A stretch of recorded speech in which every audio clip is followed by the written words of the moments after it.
Chapter 1022. Luo Nan blinked. Yes, I understand the concept a bit. Blood Demon nodded. Let's put it this way. Brother, what you lack right now is absolutely not strength, nor is it the foundation of interpersonal relationships. The Iron Triangle of Xia City is already first class and reliable. There are few powers under the heavens that can compare to you. But what you lack the most right now is a frontline position. How do you fight for a frontline position? We are now in a commodity society. Let's use this analogy. You are doing a solid business, but it is absolutely impossible to make it big and strong in a few days. You need to spread your customers all over the world. Now you just have to run into this terrible stubble. Frankly speaking, your previous actions are too lax. Do you have any other choice but to go public if you want to rapidly expand? Even if you go public, you still have to follow the normal procedures to organize investigations, audits, and promotional roadshows. The cucumber would be cold by then. But if there is a ready-made shell for you to wear, you can sign the agreement now, and you can collect funds from all over the world on the same day. Wouldn't that be nice? Blood Demon was clearly exaggerating. Even with Luo Nan's weak financial knowledge, he knew that going public through a backdoor was not easy. It was even more troublesome than the normal way. But it was fine as long as he understood the meaning.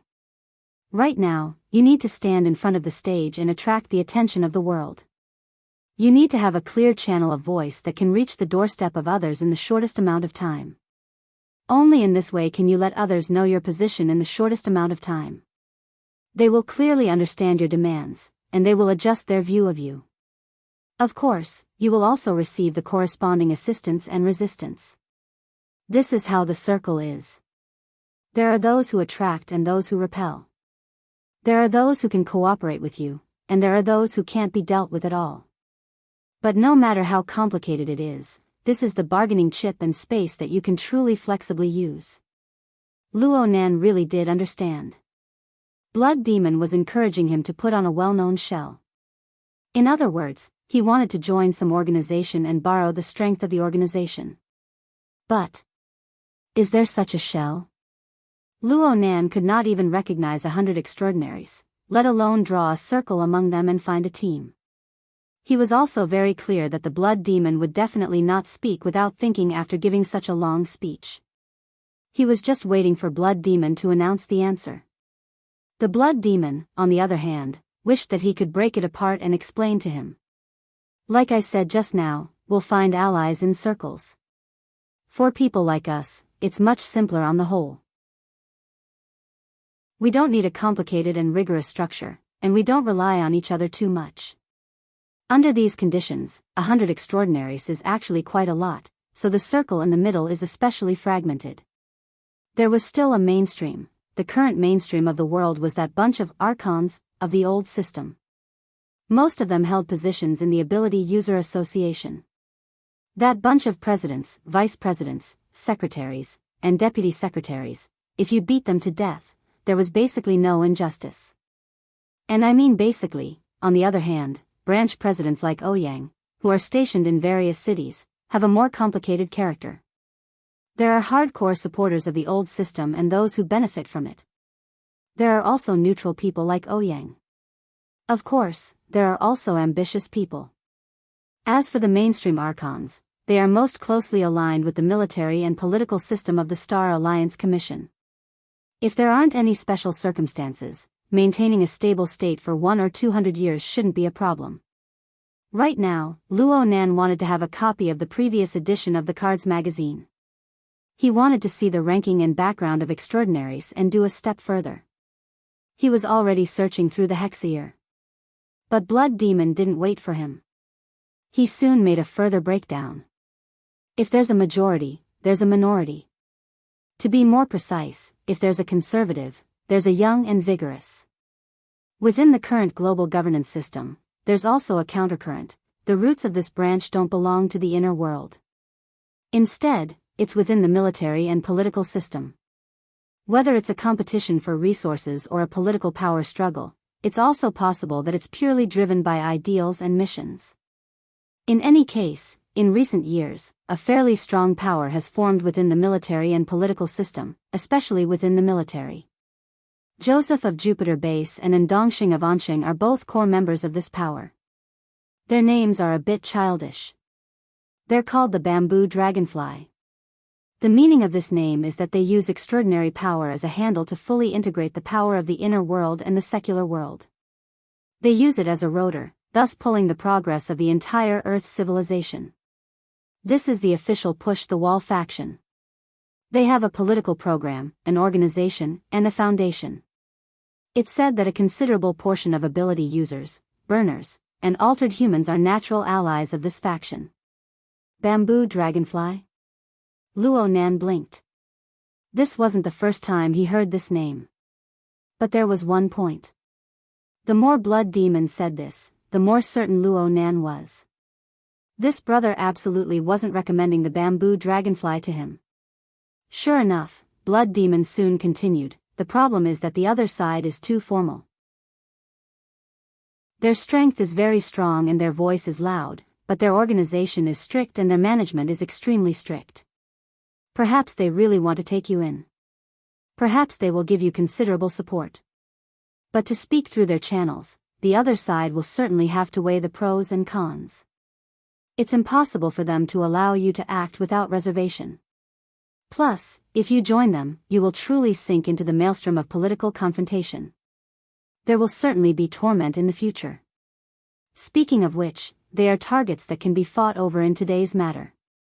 You don't even need to open your mouth. There will be people who will help you, as long as you don't play too excessively. In a practical sense, they are also archons. They need balance. Blood Demon's explanation broadened Luo Nan's knowledge, and it was also relatively objective. It was just that the circle was a bit larger. Luo Nan still didn't understand even now. Which faction or circle was Blood Demon recommending? Luo Nan asked if he didn't understand. He trusted Blood Demon's level of understanding, so he went straight to the point. From what you see, Mr. Blood Demon, what's the best choice? Blood Demon grinned. Have you heard of the Starry Sky Club? I think I've heard of it. Luo Nan did his best to search through his memories. It seems to be an intermediary organization that specializes in introducing missions from the inner world. Luo Nan's impression of this organization wasn't too good in his fuzzy memories. This was because the 2 out of 1,000 incident with Rui Wen had caused a considerable amount of orders to be placed there. Blood Demon shook his head. That's a peripheral job. The so-called Starry Sky Club is a place where people have groundless fears. This voice didn't come from Blood Demon. Naturally, it didn't come from Tucker either. The person who spoke was still outside the room.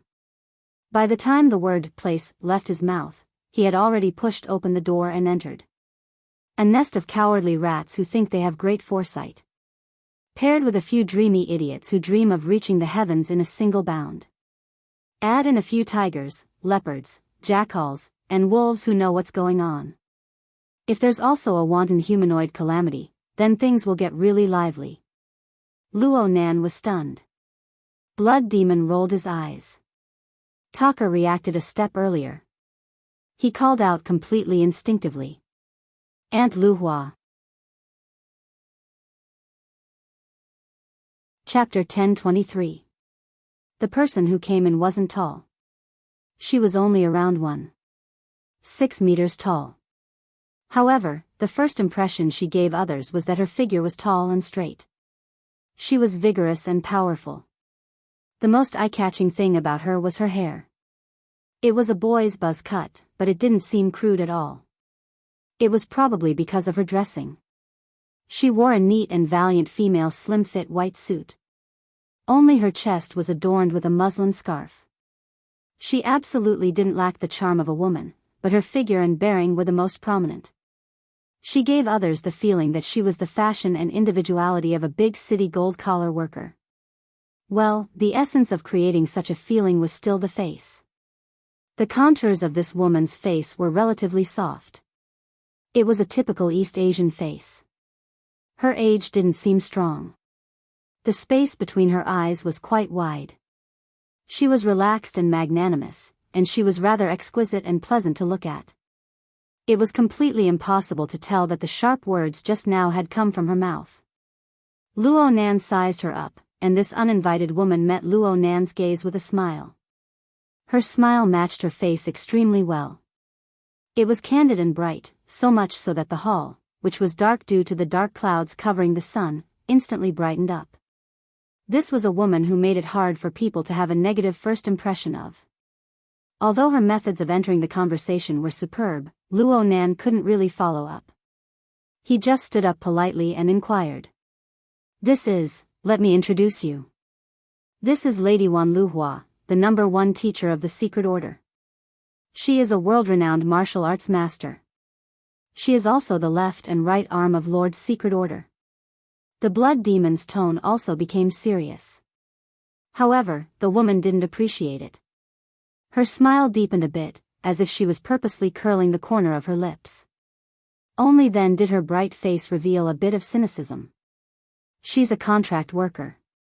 She signed a labor contract. She can't be taken seriously. It was unknown whether she was being modest or if she was hiding something. Blood Demon's skin had long since become immune to these things. He continued to worm his way into everyone's company. Luo Nan, Brother Luo, I don't need to waste my breath on this side. Those of the inner world who don't know him can all go jump into the Pacific Ocean. Brother Luo, Lu Hua is a rare straightforward person among this group of extraordinaries that I know. She usually knows how to take care of the younger generation. Oh, no, it should be. Before he could find the most appropriate words, Wan Luhua had already extended her hand in a natural and unrestrained manner. Luo Nan naturally had no reason to refuse. He extended his hand to shake hers. Once again, one had to be mentally prepared to take risks when coming into close contact with a transcendent. Different from the blood demon's aura, which was burning arrogantly all the time, Wan Liuhua's aura was much calmer and more reserved. However, it was shockingly sharp, like a mirror that could see everything clearly. For an instant, Luo Nan was even able to sense his own reflection in the lake of the other's heart. This wasn't because his perception could already pry into the hearts of extraordinaries, but rather because the other party had a special method of reverse mapping. It was obvious that this was a powerhouse who had reached the pinnacle of spiritual cultivation. Even though it was only in the physical realm, it was not to be underestimated in the spiritual realm. Wan Liuhua's gaze flitted across Luo Nan's face, a very spirited and very cautious lad. Young people should be like this. Only then will they not be hateful. Wan Luhua was a little old-fashioned, but she didn't seem to have any ill intentions. It was just that Luo Nan's level of communication was lacking in the end. His understanding of Wan Luhua was far too little. Under these circumstances, it was a bit hard for him to smile and say, "Nice to meet you." Wan Luhua smiled at him again and let go of him. She turned around and looked at Blood Demon. "You've called me all the way here to recruit new members for the club?" "That's right, it's only effective if 2 people recommend him. Moreover, Luhua, you've always been the easiest to talk to, why not find wooing?" Did she pass the qualification check? I thought the old witch would stop her. She has always been the club's top client, so there's no reason for her to be disqualified. Instead of worrying about that side, it's better to consider whether this young man, who directly killed Jean Tong, can pass. Killing the club committee member and then filling in the position sounds like a good reason to reject. There was a lot of information in their conversation. Luo Nan's gaze turned to Blood Demon's face. Blood Demon grinned, but compared to Wan Liuhua's smile, the impression Blood Demon gave others was a mouthful of dense white teeth. "How about this, let me explain it to you," Luo Nan shook his head. Of course he had to listen to the explanation, but right now he didn't want to deviate from the main topic. Compared to the 10,000 flowing flower, which still needed to be understood, Luo Nan and Blood Demon conversed more freely. "Mr. Blood Demon, your suggestion is to join the Starry Sky Club? Will joining it help me set up this so-called position? If you're thinking of going public through a back door, then where is the position of your esteemed club? Does it correspond with my position? Honestly speaking, my first impression after listening to the two of you talk is that the opinions on this side aren't too unified. Let's put it this way. Although the members of the club are mixed in good and bad. Blood Demon's finger moved back and forth between himself and Wan Luhua. The rhythm of the coordination was a bit subtly chaotic, but Wan Luhua didn't seem to mind. The relationship between the two was indeed pretty good. Luo Nan divided a portion of his mental energy to evaluate the deep connection between Blood Demon and Wan Luhua. He only heard Blood Demon continue to speak. But as long as you join this side, there's an early consensus. It's a prerequisite. Consensus? Including me? Of course. Brother, you can think about it. Think about it carefully. I say, the source of Earth's supernatural powers is built upon a foundation of nothingness. There is no original root soil. The so-called source should come from outside Earth. Do you agree? Luo Nan looked at Blood Demon, and Blood Demon looked back at Luo Nan. Wan Luhua looked at these two with great interest. 2 seconds passed before Luo Nan nodded and responded in a light and understated manner, "It's quite reasonable." Whether it's reasonable or not isn't important. Blood Demon shook his head vigorously. Brother, I'll say it again. Whether it's reasonable or not isn't important in the slightest. Look at the political activities from ancient times to the present, especially from the modern era to the modern era. There are also the archons who maintain the old system. These political animals never pursue reasonable. They only pay attention to compliance, conforming to the rules they set. The mainstream power, the mainstream ideology, and the mainstream rules dominate everything. The problem is, brother, you have no chance of entering the mainstream faction right now. At least for tonight, you are destined to be a minority.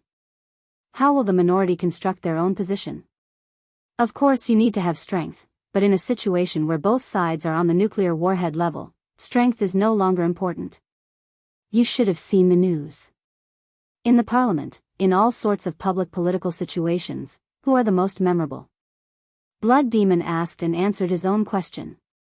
He quickly explained, aside from the archons, it's those guys with loud voices, long arms, unconventional ideas, and the most adept at attracting attention.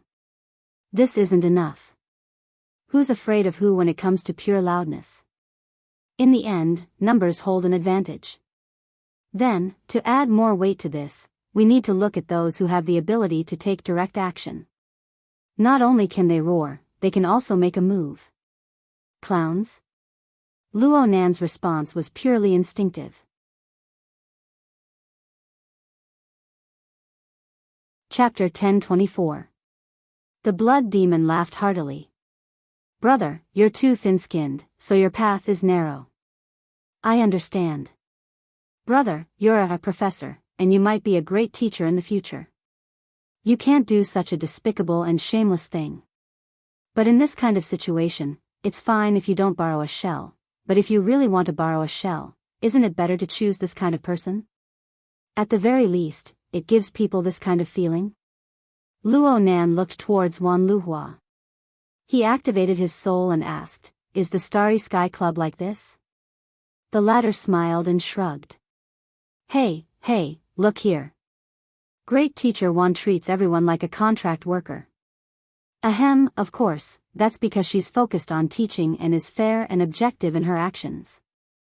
Whether it was sincere or pretentious, it was not hard to tell that the Blood Demon was somewhat wary of Wan Luhua. Therefore, he chose his words carefully. Of course, we definitely don't want to fight in front of everyone and make a fool of ourselves. You also know that people who do this are mostly those who have empty brains and can't come up with any useful or feasible ideas. They can only go for the bad things. We're different here. What kind is that? Ever since Wan Luhua walked in, everyone in the room had been standing. Luo Nan didn't have any intentions of sitting down and having a long chat. It didn't matter who it was right now, it was time for them to reveal their true intentions, Mr. Blood Demon, although I don't have a deep understanding of the big picture and the Starry Sky Club. But from what you said just now, I have a preliminary impression. It seems that your club is not a particularly secretive organization, nor is it the circle you mentioned. Lord Dense Contract, Ms. Wan Luhua, you, Mr. Blood Demon, Necromancer, Emperor Wu, and Jean Tong. I'll believe you if you say that you're just having tea and chatting with each other, but you're still far away from forming a political group that cooperates with each other and has a clear front, right? You've spent a lot of effort to instill in me that what I need now is a front line that can wrestle with the mainstream archons of the old system, a ready-made space to maneuver. I think this is a very good suggestion and very enlightening. I'm willing to believe that such an approach is effective. But when you're recruiting, you have to point out to me where your club's position is. Is it really useful to me? If I join this group, will I be able to gain your support? How many people supported it? How far can it last? Luo Nan's continuous barrage of questions was unable to break through the defenses of the blood demon's facial skin. The blood demon maintained his smile and shook his finger. Brother, what I've said is just an ideal situation. Think about it, on Earth now, 88 large cities are practically autonomous. The Star Alliance is nominally in charge of the world government, but in reality, they only have the resources of T-City and a few other limited cities. There is also the Air Force, which is considered a hard commodity, but there is no unified coercive force at all. In such a scattered situation, according to common sense, everyone should be blowing their own trumpets and singing their own tunes. Inner worlds, ability users, extraordinaries, all sorts of similar concepts could be found in any random city. With the current information dissemination capabilities, how many days would it take for it to spread to the entire world? But the reality is that up until now, there is still an incorporeal and sturdy high wall between the inner world and the secular world. The dissemination power of the information age has lost to the authority barrier of real society. The SCA has divided society, and a higher level power controls the SCA. There are also layers upon layers of media machines that seep into people's hearts. They deliberately mix supernatural powers with the wilderness, distortion, and other concepts. It makes the billions and billions of Homo sapiens turn a deaf ear to the supernatural events happening around them. So much so that from the day they become sensible, they lose their ability to judge and explain relevant events. What does this mean? This means that the archons of the old system occupy more resources than you can imagine. The things they do are more resolute, strict, and thorough than you can imagine. They are the true mainstream. A powerful alliance of interests that has never appeared in human history. They are an effective combination of politics, military, capital, and the strength of extraordinaries. It is very difficult for any opposition to emerge under this mainstream power. The bamboo dragonfly that I just spoke of is a countercurrent that has split off from within the mainstream power. In essence, it is still a part of the mainstream. Therefore, it is an impossible task to find an opposition party that can emerge, that dares to emerge, that doesn't get smacked to death after emerging. In this world, there is no such thing as a ready-made pie that is delivered to your mouth. Luo Nan didn't get angry when he saw Blood Demon go back on his word. Blood Demon was only making a suggestion. He didn't really want to jump out and be the savior of the world. Moreover, Blood Demon's speech gave Luo Nan a deeper understanding of the situation he was currently facing. He listened very patiently to Blood Demon finish his lengthy speech. Then he raised his eyebrows and asked, "So, in the end, I still need to make a pie on the spot and dig a position, right? The only difference is, do I dig alone, or do I dig with you guys?" Bingo! Blood Demon used two methods to express his praise. One hit. Luo Nan still didn't get angry, but he couldn't help but roll his eyes. Then how many people do you guys have? The ones I heard just now. They might not be of one mind. Blood Demon didn't need to respond this time. Beside him, Lady Wan Luhua had already given an explanation with a sneer. Blood Demon maintained his smile, his face beaming with happiness. "Brother Luo, do you still remember? I've said before that formal occasions can't decide big things.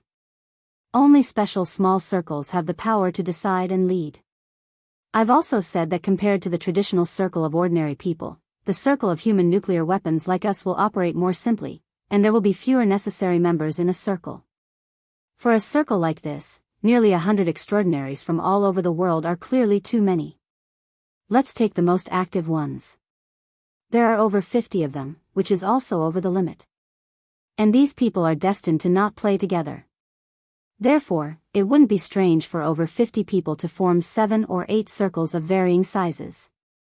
Some of these circles overlap with each other. Oh, maybe. Within these dozen or so circles, the vast majority of people are in the comfortable circles of the old system. They don't have any thoughts of change. They influence each other. They are interlinked. They are interlinked. The remaining people have ideas, drive, courage, and are willing to form circles. You can find 3 to 5 of them. This is already quite an astonishing scale. Isn't that right? Luo Nan nodded. Blood Demon's mouth was really amazing. No matter what was said or said, it was correct. However, Luo Nan finally grasped the core of Blood Demon's thinking after this long conversation. I understand now. The so-called backdoor listing isn't just you wanting me to borrow the shell of the Starry Sky Club. You and that small circle of yours are also preparing to borrow my shell and erupt at this juncture. What kind of big operation are you guys planning?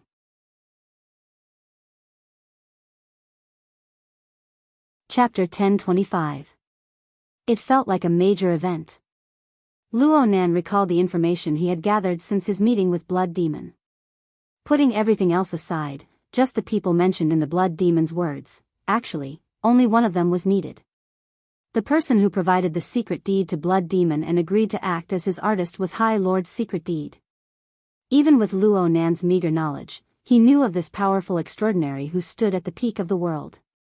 If the extraordinary of Earth had to be ranked, it was impossible for this old man to fall out of the top 5, no matter how restrictive the conditions were. In comparison, Blood Demon's weight was a bit lacking. Of course, Blood Demon's words could be trusted, but they could not be completely trusted. Luo Nan would still be skeptical if he rewound the clock 5 minutes ago. The problem was that Wan Luhua, whom Blood Demon had privately invited, had appeared. This dispelled most of Luo Nan's suspicions. The remaining suspicions were merely remnants due to Luo Nan's unfamiliarity with Wan Luhua. This bit of residue was nothing. He did not recognize Wan Luhua before this, but the extraordinary itself could not be faked. Moreover, the Blood Demon would not go so far as to use such an easily exposed lie to sway him. He could ask Her Majesty Empress Wu later, or even Zhang Yingying. Since most of what Blood Demon said was true, then the matter he described was a major event that clearly exceeded the scope of personal grudges. Could Luo Nan's own body contain it? Luo Nan did not even need to think about it. He already knew the answer. Sure enough, it was easier to maintain an intimate distance with callous reality compared to a pie that would never be delivered to the mouth. Luo Nan was unable to guess the plans of High Lord's secret deed and Blood Demon for a time. He could only rely on the fragments of information he had obtained before to make a wild guess. Are you guys preparing to take advantage of the situation and make a stunning appearance? Are you guys preparing to unleash a great internal strife technique and have everyone beat each other's dog brains out?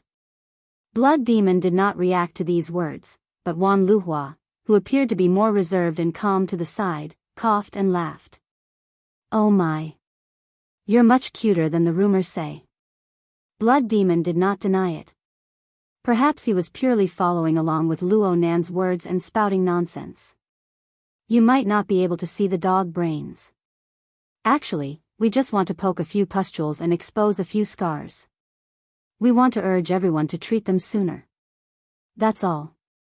Luo Nan just stared at him. The Blood Demon shrugged. Fine. No matter what the situation is, only masochists and bootlickers will be satisfied in the end if they do things according to other people's rules. From this point of view, it wouldn't be wrong to say that we just want the world to be in chaos. It's just that the current rules are too unfriendly. We need to change him. This kind of thing can't be done by one person, and we can't support it. Moreover, to gather hundreds of millions of people, not to mention the success rate, we aren't cut out for it either. This way, we can't return to the original point, and we can't achieve the ultimate universality. So, we might as well pursue a small circle of temporary perfection. This choice is the most normal one. Luo Nan ignored Blood Demon's ultimate explanation. He just asked, how do you want to change it? Hee, this is a core secret. Blood Demon gave Luo Nan a wink. Luo Nan responded with a chill, and Blood Demon cackled. Actually, it's not that mysterious. It's just that for the sake of respecting my current companions and for the sake of results, I need to limit the scope of those who know as much as possible. Of course, if you're also a companion, then there's definitely no problem. What do you think? Want to join? Since you said so, I'm not joining. Luo Nan's answer was simple and direct. Blood Demon clicked his tongue, but he wasn't particularly surprised. Why don't we talk a bit more? Give me a reason. Luo Nan grunted, Mr. Blood Demon, what you said is indeed extremely useful information. It's also a very good train of thought. However, I'm thinking that the things you proposed, whether it's a circle or a backdoor, all of them require an exchange of benefits in the end, right? More or less. Then it just so happens that tonight, I won't allow anyone to place any of my grandfather's laboratory equipment, notes, and other related items on the shelf. Hey, these things aren't within the scope of our exchange of benefits. We really respect the bottom line of our companions. Then it's even more unfortunate. I'm very young. I'm immature. So my bottom line might be extremely willful. Luo Nan faced the two extraordinaries and spread his hands. Soon, he clenched his fists and waved them up and down like a scale. Actually, there's another reason for this. Mr. Blood Demon, the things you've described and discussed before aren't in my domain of expertise. This makes it impossible for me to make a judgment that I can convince myself of. The problem is that you're very young. You can learn. Luo Nan interrupted him. Mr. Blood Demon, do you think I'm a genius? Blood Demon was a bit stunned, then he laughed loudly. If you're not a genius, then you can erase this concept from human language right now. Luo Nan just shook his head in the face of such overpraise. In fact, just researching configuration and superconfiguration has pretty much pushed my mental energy and computing power to the limit. I'm still unable to reach perfection in the domain I'm good at and continue to research. How can I rashly open up a new and equally profound domain? Blood Demon was still persuading. Everyone has their strengths and weaknesses. Everyone can learn from each other's strengths to make up for their weaknesses. We can rely on each other. This brings us back to a more fundamental question. Mr. Blood Demon, do you think I should rely on you? Can I trust you unconditionally? Blood Demon was a bit startled before he laughed. But his answer turned vague in the end. Trust itself is an illusory thing. Making a judgment in a domain you're not good at is equally illusory. Then let's find something more practical. Mrs. Wan just said that Her Majesty Empress Wu has just become a core member of the club. Is she involved in this matter? She isn't. I think so as well. Then I'll target this substantial frame of reference. Luo Nan used a very casual yet rather persuasive reason to nail this matter down. Whether it's the auction or the round table conference, I'm happy to see everyone smash tonight's impromptu agenda into smithereens. You don't need to do anything. It's the same if I do it. Everyone will be able to maintain a tacit understanding. As for whether or not we can achieve the greatest results, whether or not we can keep up with each other's tempo, that will depend on our level of tacit understanding. I believe that Mr. Blood Demon is most likely thinking the same thing. Blood Demon looked at Wan Luhua. Wan Luhua smiled without saying a word. At their level, as long as they wanted a bit of face, clinging to each other didn't exist at all. Plus, Luo Nan had pretty much pointed out the key points here. Did Blood Demon really want to pull Luo Nan into their circle? He was afraid not. Even if Blood Demon could really spout lotus flowers and break the heavens with his words, everyone was just meeting for the first time. Why should Luo Nan listen to him, believe him, and do as he said? As long as Blood Demon had the slightest bit of self-awareness, he wouldn't have such extravagant hopes. In the end, this was just a briefing before a major event. Luo Nan wasn't fooled by Blood Demon, but Blood Demon was putting on an act to the end. It was as if it was real. Blood Demon said, "All right. Brother, you have your own ideas. There's no reason for us to be stubborn. However, Master One has come. The conditions are complete. It shouldn't be a problem to simply join the Starry Sky Club, right? Even though this circle is a bit messy, we can enter like Wu Huang. Everyone can share some resources and information, slowly increasing friendship and trust. Isn't that good?" "Of course." Luo Nan was still straightforward. Blood Demon clapped his hands. "Good. We didn't get the bonus point question. But this result is more than a step ahead of our expectations. Brother, we really hit it off." Luo Nan lowered his head and laughed. However, the Blood Demon soon brought up another topic. "If we really want to form a circle and form a clique, there's still a process to go through. However, before that happens, we can choose to do a few things to increase our friendship." "Huh? Brother, you're already here, and Nephew Gu has acknowledged you as a member of the circle. You should make use of your connections as much as you can." Nephew Big Talker had been eating melons until he was stuffed. He always felt that he knew too much. He was frowning in distress as to how he should digest this information when he was suddenly called out. He was stunned on the spot. Blood Demon extended his hand. He didn't point at Talker. Instead, he pointed at the auction catalog page in the projection area. His words had nothing to do with it. "How can we increase our friendship? We've been through the same window together. We've been through a gun together. We've been together." "Ah, snatch." Blood Demon forcefully changed his words under Wang Liuhua's gaze. His smile grew more and more radiant, revealing his dense white teeth. "Of course. How can you call it snatching when it comes to extraordinaries?"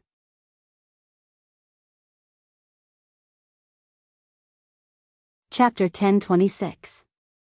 "Oh my, your skill experience has increased by leaps and bounds, hasn't it?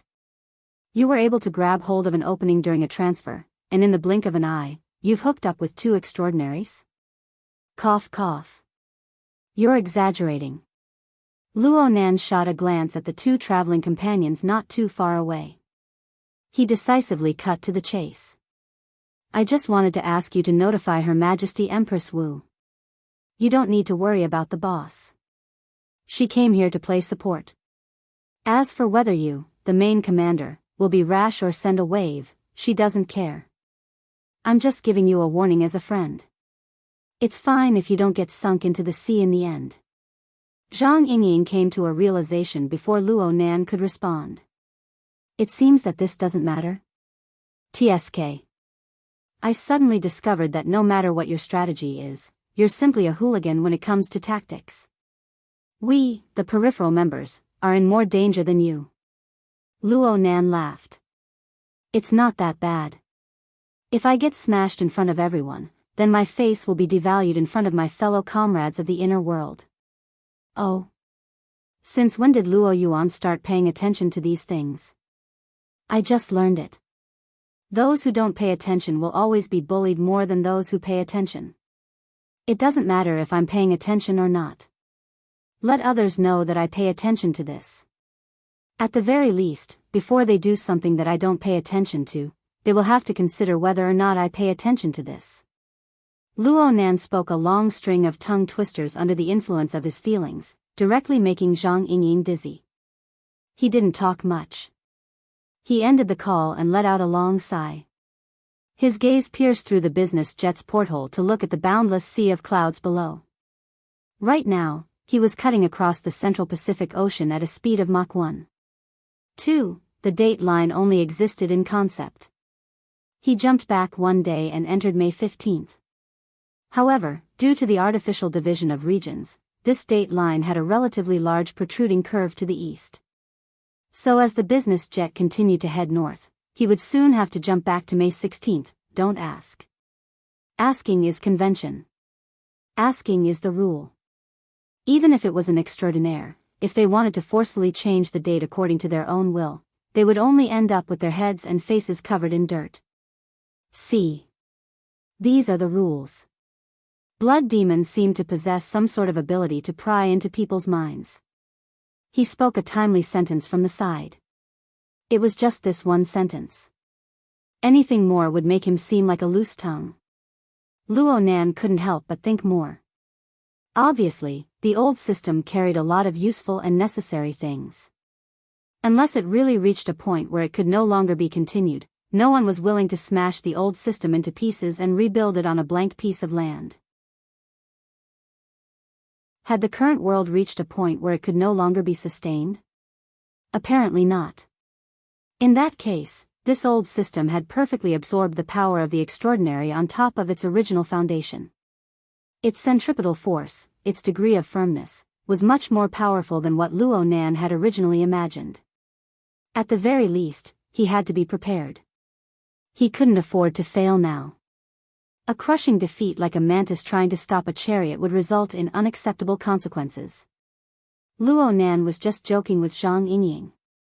But if the things he described really became reality, then Luo Nan would probably never have the chance to laugh again in this lifetime. This had nothing to do with whether his real body was here or whether his life was in danger. No matter what, he had to be more prepared.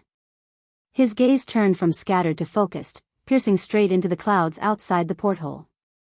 Of course, this was just the surface. Luo Nan's transformation and operation on the mental plane was impossible to be reflected by a mere water vapor body. Blood Demon originally wanted to chat with Luo Nan about matters related to the follow-up operation, but seeing Luo Nan like this, there was no need to provoke Luo Nan's dislike. His gaze swept across the faces of the other people in the cabin. There was no need for Wan Luhua to come, but she still boarded the commercial plane. Now she had an uninvolved appearance. She wore headphones and watched the fight recording in the projection area. It was a pastime. Slightly to the side, the largest person in the cabin, Mr. Talker, who was also the owner of this business jet, was trying his best to reduce his presence. From head to toe, he was the epitome of the word restless. Blood Demon glared at him. I didn't gag your mouth, and your Uncle Luo didn't chop off your arms and legs. Just do what you need to do. Is there a need to make a fool of yourself like this? Then what in the world should I do? Talker really wanted to ask this, but he really didn't have the guts. Then again, could it be that he didn't know what he needed to do? Before Blood Demon spoke, he had long since passed on the information he needed to pass on. He had already made the arrangements he needed to make. Right now, his mind was spinning in 1,000 circles, and his mouth was mumbling incoherently. In the end, didn't he just want a promise, a protective talisman? But even if he used his stiff toes to think, it was impossible for the 3 people in the cabin to give him this. This was life. As a peripheral follower of the Circle of Extraordinaries, Talker normally did everything he could. He used methods like a fox borrowing the tiger's might to intimidate others, and he was able to pocket large amounts of money. But when it came to the core issues, the contradictions and entanglements between circles, between extraordinaries, and between extraordinaries, he had to be prepared to be skinned alive. He might even lose his life. This wasn't because he was a direct descendant of the bloodline of extraordinaries. Oh, perhaps the reason he was able to live until now was related to this. The experienced people who circled back and forth in the circle knew very well how to control the heat and bypass the minefield. But today's situation was different. Aside from Blood Demon, an old fox who was well versed in the rules of the circle, there was also a hot-blooded kid who didn't know anything.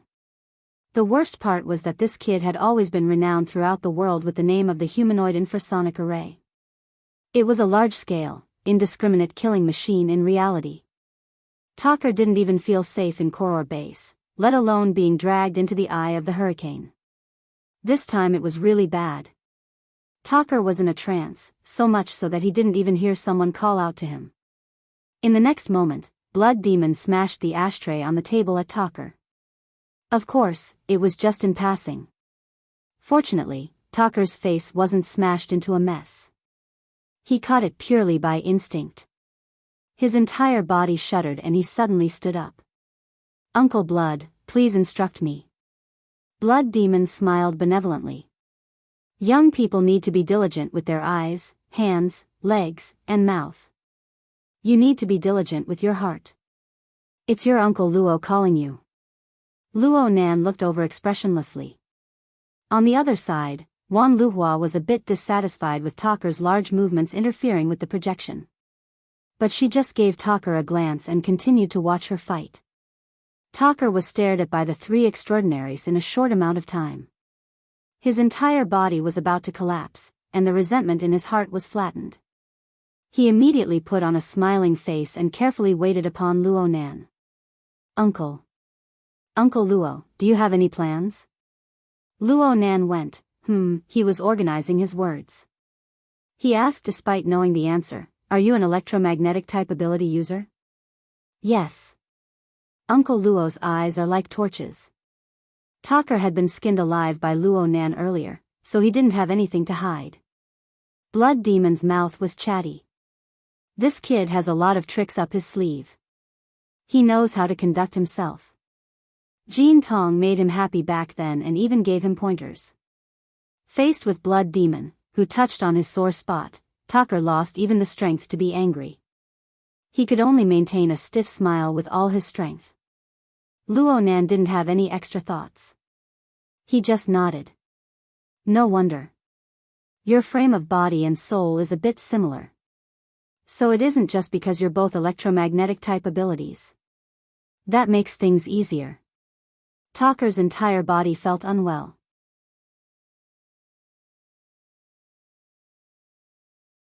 Chapter 1027. At 2 o'clock in the afternoon, when the sun was at its highest, the sky darkened at a visible speed.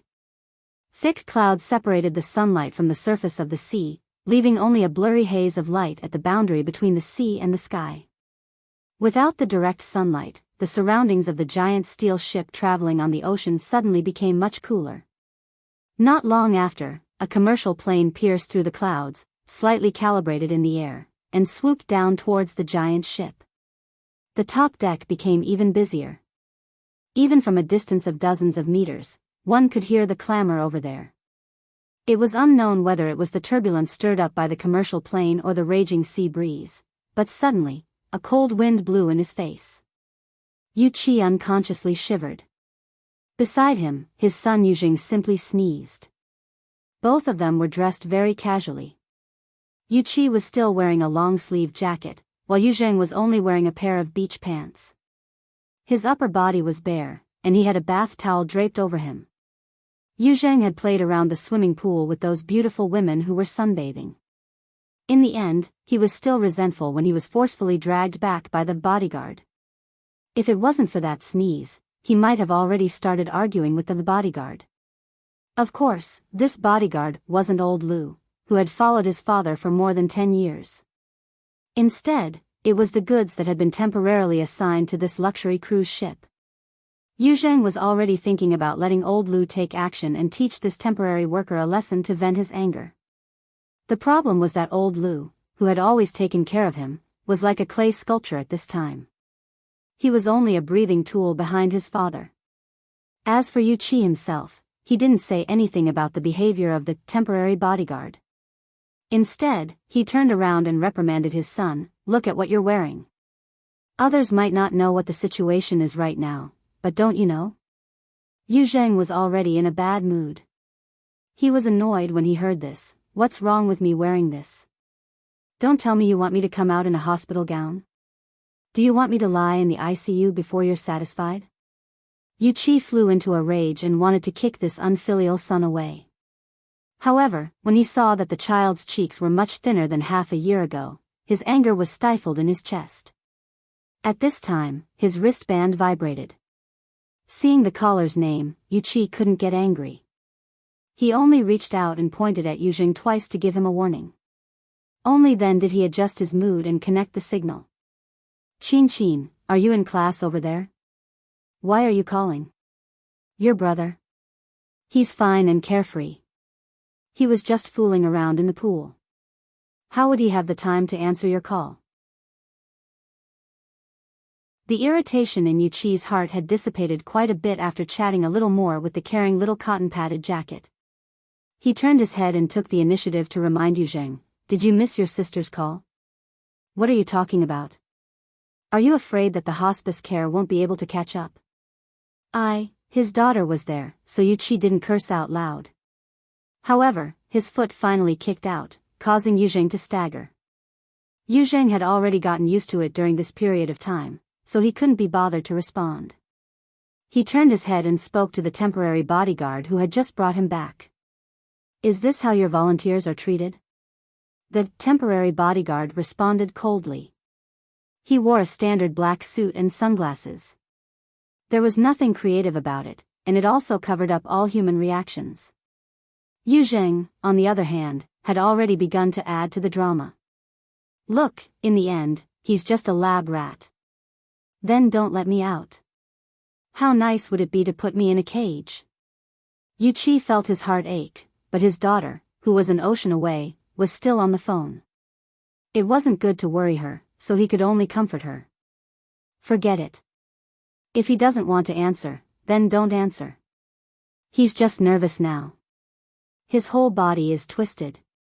In fact, Dr. Clay's technology is already very mature." Yuqi's consciousness was a little dazed as he said these old, familiar words. Ever since Yuzheng was diagnosed with a mutant infection on New Year's Eve last year, Yuqi had done everything he could to bring his disappointing son back onto the normal path of life. He had used all his resources, even abandoning his family and business to bring Yuzheng around the world to seek medical advice.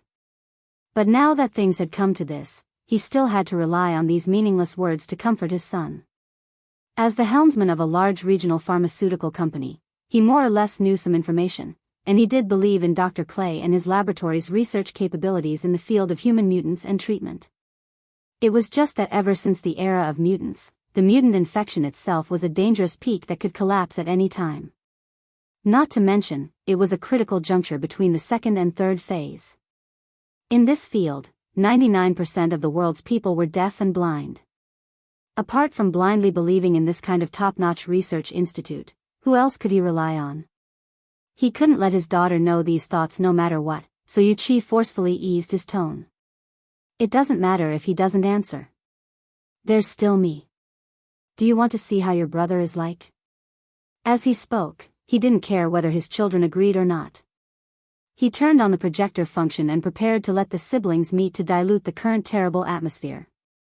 He was still adjusting the angle, but Yuzheng's expression was already changing. He was clearly still feeling awkward. But this matter didn't depend on Yuzheng. It didn't even depend on Yuqi or Yuqin. Instead, it was directly announced by the serious-looking temporary bodyguard. "It's time for the routine physical examination." As he spoke, the temporary bodyguard directly gestured for them to go back. "Hee, the little white mouse is about to enter the cage." Yuzheng was surprisingly cooperative this time. He sneered, turned around, and walked back. He had already walked behind the temporary bodyguard, but he turned back and patted the robust man's chest. "I'll bite open the cage and run out soon." The temporary bodyguard didn't respond at all. His expression remained indifferent as he turned around and followed behind Yuzheng. He also turned a blind eye to Yuqi on the other side. Yuqi watched this scene in a daze. "Dad?" Yuqin was puzzled. "It's nothing. Your brother has to go for a physical examination. Don't worry, we'll contact each other later." Yuqi hurriedly hung up and took 2 steps forward. He wanted to follow behind, but after a moment's thought, he let old Lu follow and take care of him first. Old Lu was a little hesitant. "Chairman? It's nothing. Little Zheng isn't that far. I'll let him come over." Yuqi watched Yuzheng and old Lu's figures disappear from his line of sight. Only then did he find a contact number and dial it. "Smith, it's me. Hey, York, I was just about to contact you." As an important partner of WUF Pharmaceuticals in the New World, Smith had a pretty good personal relationship with Yuqi. He immediately called out the nickname he had given Yuqi without permission. He couldn't hide his excitement. "Come over quickly. Come to the exhibition hall first. Today's scene is amazing." The small incident in Ban City didn't affect this great trade fair. I saw a lot of big shots. They even arrived early. I originally thought that I would only be able to see these walking money and power after 20 o'clock. Yuchi wasn't in the mood to tease people. He took a deep breath and said solemnly, "Smith, you know the current situation. I have to confirm it again."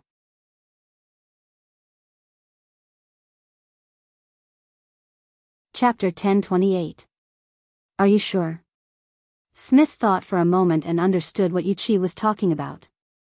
He smiled and said, "That's not necessary, my friend.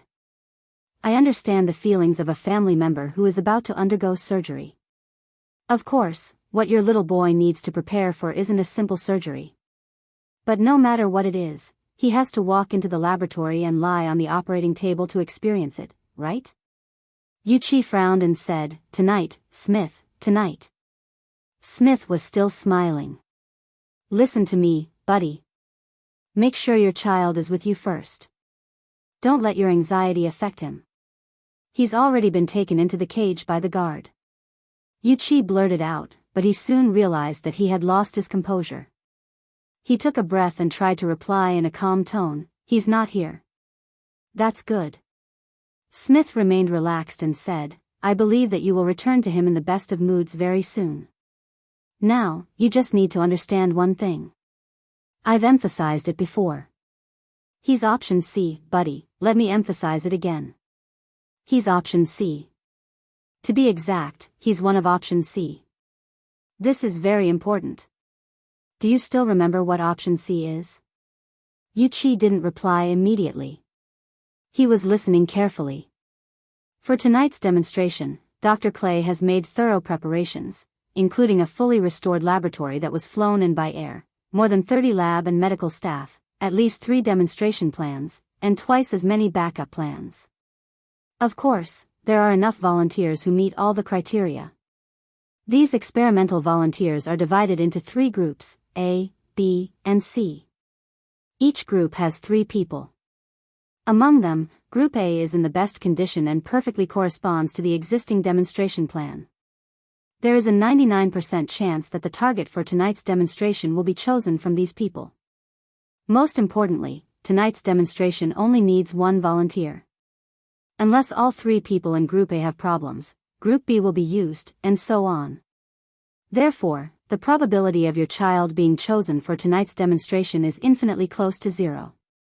In fact, asking you to come has nothing to do with the experiment itself. It's because you have a high chance of becoming a consumer or an investor in the future. Therefore, this is an invitation, a roadshow. If you think about it this way, don't you feel better? Yuchi smiled bitterly and said, "A little. Trust me, man. Tonight, you and your child are both guests. The only difference is that the seats are different." "Well, thank you, Smith." Yuchi wanted to hang up, but Smith called out to him again. "York, you can't miss this opportunity. Right now, the atmosphere in the exhibition hall is very good. Let me introduce you to an important person. Maybe it will make you feel more at ease. You know, Area C12 here." Yuchi actually wanted to spend more time with his child, but Smith had already pointed out his dual identity as a consumer and investor. Some social interaction was necessary, and he couldn't refuse. "Give me 10 minutes. In the Emerald Light cruise ship, which was like a city on the sea, it was already very polite to say that they would arrive in 10 minutes. Yuchi didn't waste a second.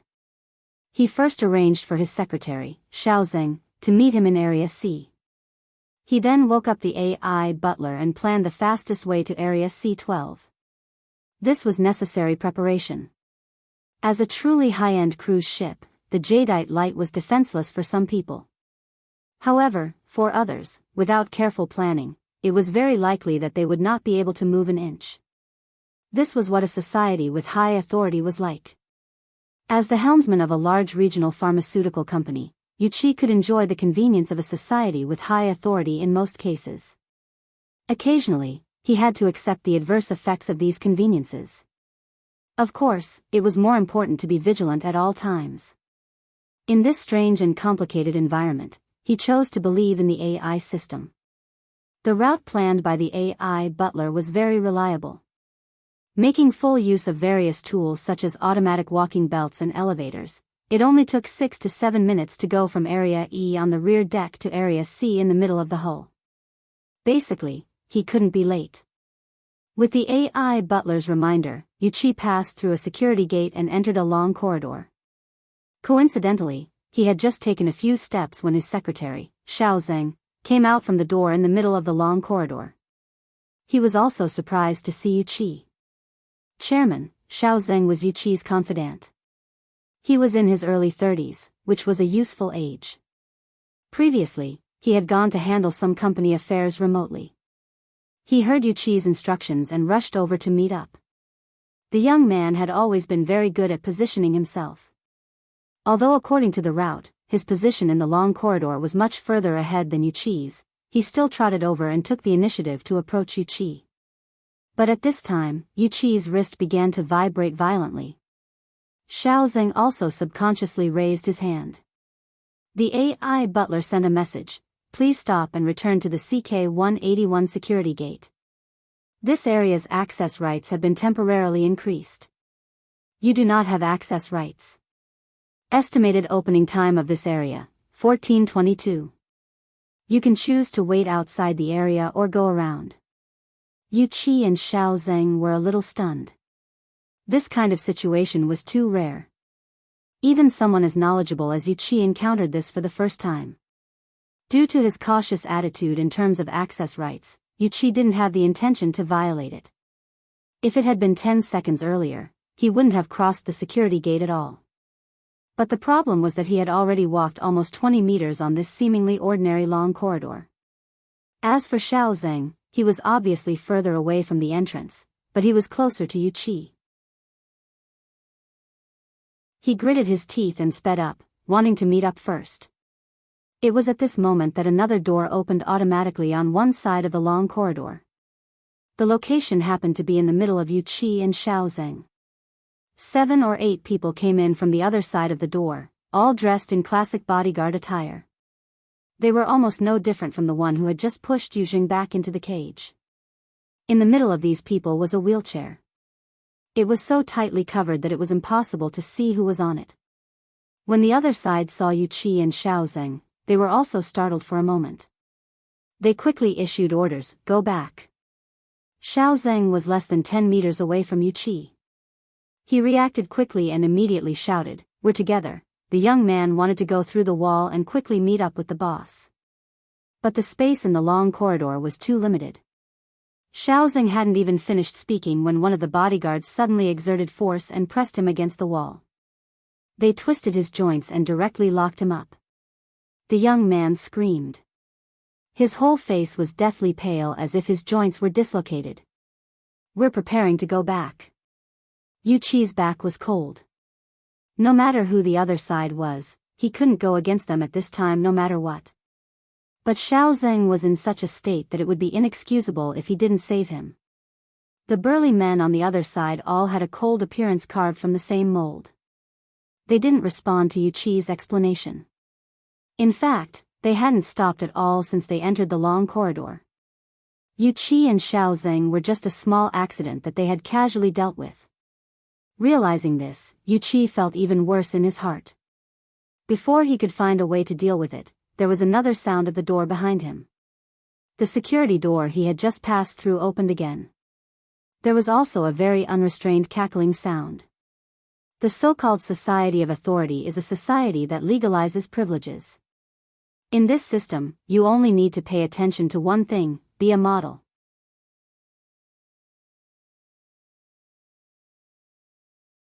Chapter 1029. 4 people entered through the security gate. The one chattering endlessly was a man in a flowery shirt who looked like a tourist. Aside from him, there was a muscular, dark-skinned man with clear tattoos on his face and body. There was also a petite, short-haired beauty with an elegant temperament. In addition, there was an extremely young man. He looked to be a few years younger than Yuzheng. The 4 people walked directly into this high-clearance area. They were different from Yuchi, who was at a loss for what to do. They were also different from the grim group of bodyguards. It was as if they were truly on a luxurious cruise ship used for pleasure. At least, some of them were like this. They even ignored the tense atmosphere in the long corridor, the unnatural people and actions, and walked straight over. The flowery shirt man continued to talk non-stop, saying some specious words. The muscular, dark-skinned man had his head lowered the entire time. The short-haired beauty had a calm expression and didn't look sideways. Only the young man swept a few glances over with some curiosity.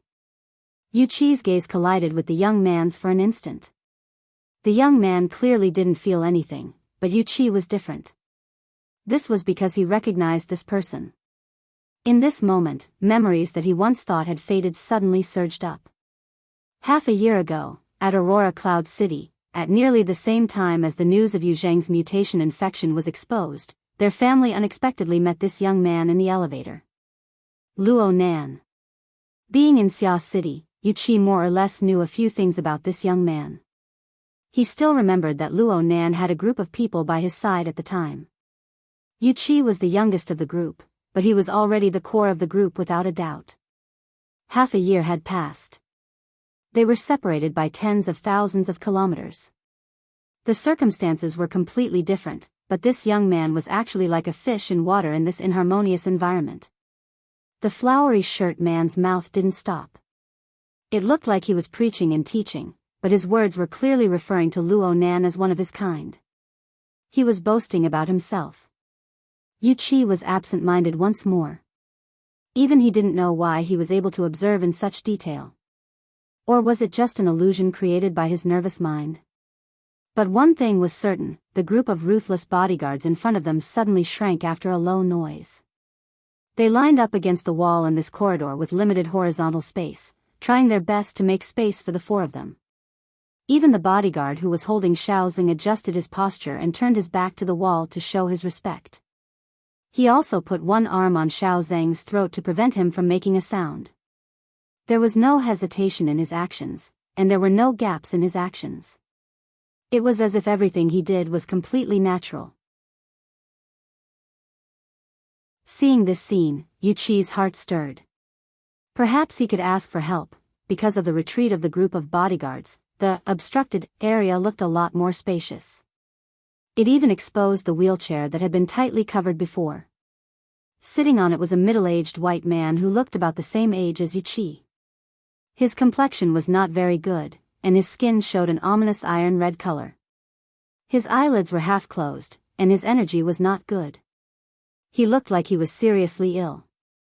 It seemed like the temporary increase in authority this time was to transport patients. However, when the four of them walked over as if it was a matter of course, the person in the wheelchair actually forced his eyes open and smiled. He nodded at them as a greeting. This kind of polite and restrained behavior finally caught the attention of the four. Among the four of them, the one in the flowery shirt, who had been bragging about needing to raise their demeanor, turned his head slightly and laughed. "Jeff, you old hyena, did something happen to the charging station again? I told you a long time ago that Black Lion can't be trusted. You might as well make up your mind and let the old witch help you. If you keep this up, I'm afraid you'll be so rotten that vultures won't even bother to touch you." At first glance, the man in the flowery shirt and the man in the wheelchair seemed to be on friendly terms, but their feet didn't stop. They didn't look like they wanted to chat at all. Jeff, who was in the wheelchair, smiled but didn't say anything. After this interruption, Yuchi choked back the words of help that were at the tip of his tongue. Seeing that the best time to ask for help had passed, the four of them passed by Xiao Zheng, who was still pressed against the wall in the next moment. The young man, Luo Nan, patted the shoulder of the bodyguard who was still locking Xiao Zheng. He didn't stop and just walked over. The bodyguard subconsciously loosened his grip. Only then did he remember to turn his head to look at Jeff's expression. Jeff just motioned for the surrounding bodyguards to continue pushing him forward. The group of people returned to their original tight formation. They soon walked past Yuchi and exited through the security door that he had just entered. Yuchi didn't dare to move during this time. Just like that, the corridor that was suddenly congested also suddenly became quiet. Only Yu Qi and Xiao Zheng, who was holding his shoulder and moaning, were left within the 10-meter area. One was standing and the other was lying. His wristband vibrated once more. It should be a notification of a change in authority. Yu Qi didn't pay attention to the specific content at all. He just faintly heard the man in the flowery shirt praise, "Hey, he's got that style." Yu Qi woke up with a start. He hurried to Xiao Zheng's side and crouched down. "Don't move. Let's check for injuries first." He couldn't help but look forward as he spoke. The four of them had already pushed open the door to the other side of the corridor, cutting off his line of sight.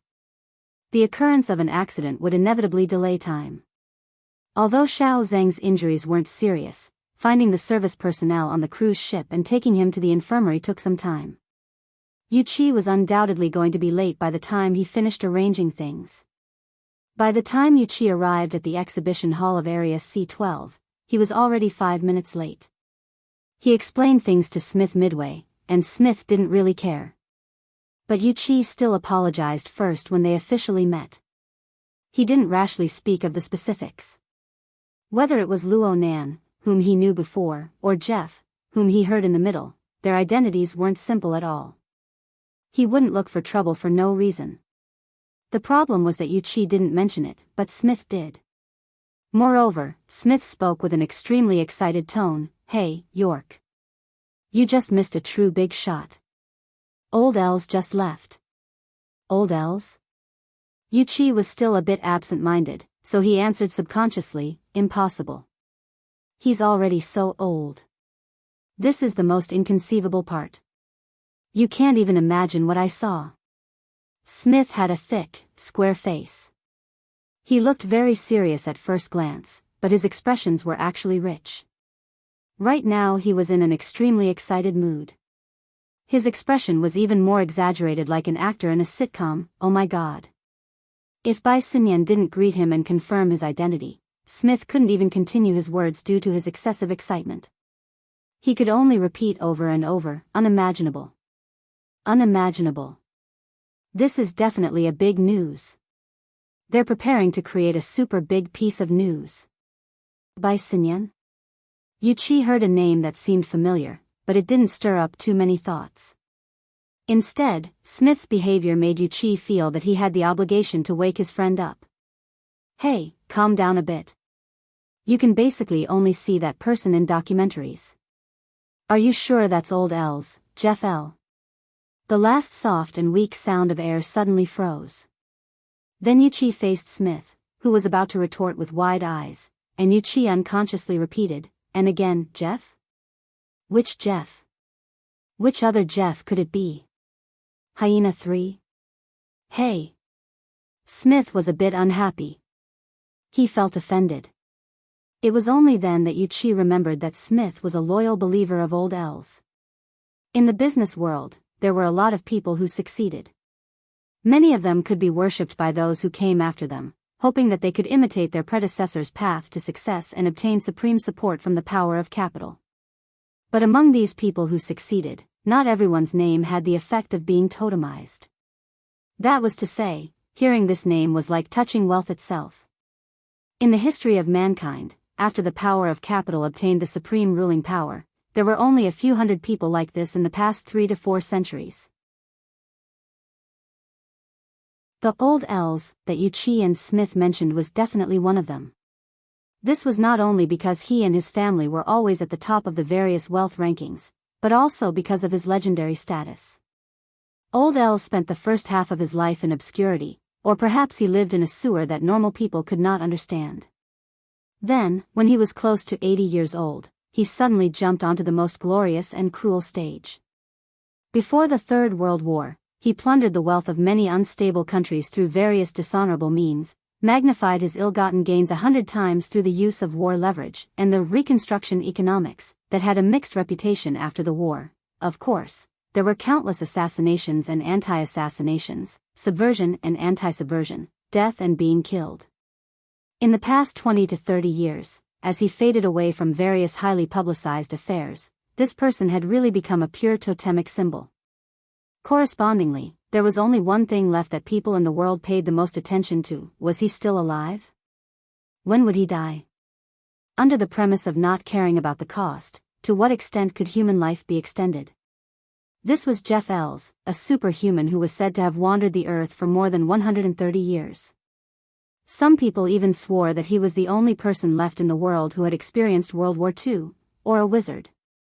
Of course, there were even more people who said that the real Jeff Ells had long turned into ashes, and the legend left behind was just a gimmick that the Ells family used to maintain its legendary status. Yuichi originally had no interest in this kind of thing, until today, until now.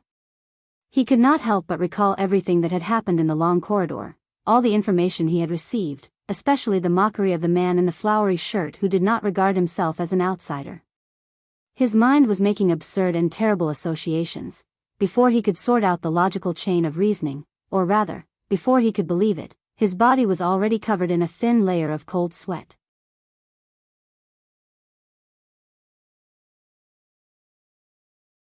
Chapter 10:30. Yuichi instinctively didn't want to continue, so he changed the topic. "Aren't you going to introduce me to an important person?" He did change the topic, but there seemed to be some kind of magic. The bullet that had missed the target returned to the bullseye. He subconsciously said, "If it's Mr. Old Airs, don't joke around." The thing I regret the most in my life is not rushing up, kneeling beside him, and kissing the back of his hand. Smith's words were exaggerated and sincere. And then being pressed to the ground by those black suits. Smith didn't hear the small details in his words. He just expressed it in an irrational manner. "That was worth it, York. That was worth it. Mr. Old Airs is my spiritual mentor. Maybe if he touches me, he can change my fate forever. Left or right, death or life." Yuichi moved his lips, but in the end, he didn't say anything about the scenery. He just said, "I just want to know someone who can make me feel at ease now." "Oh, that's right. I still remember. Forgive me for being a little excited just now. I hope Miss Bai Xinyan hasn't left yet." As he spoke, Smith led Yuichi through the exhibition area. Basically, on every large cruise ship, there was an exhibition area that displayed some works of art. They would also host some small auction activities. These exhibitions generally had limited space and resources. If they didn't have something, they would lack something. If they did, it wouldn't be a big deal. But this time, it was different in Jade Light. The exhibition area wasn't just in Area C12. In fact, Area C, which was a commercial shopping area, had been transformed into an exhibition hall. Yuichi had been here once. For areas with tens of thousands of exhibits. Of course, it was nothing compared to those large-scale trade fairs on land. But as a cruise ship that had been sailing at sea for dozens of days, the scale was already very large. There was no doubt that it was being operated as a large-scale theme.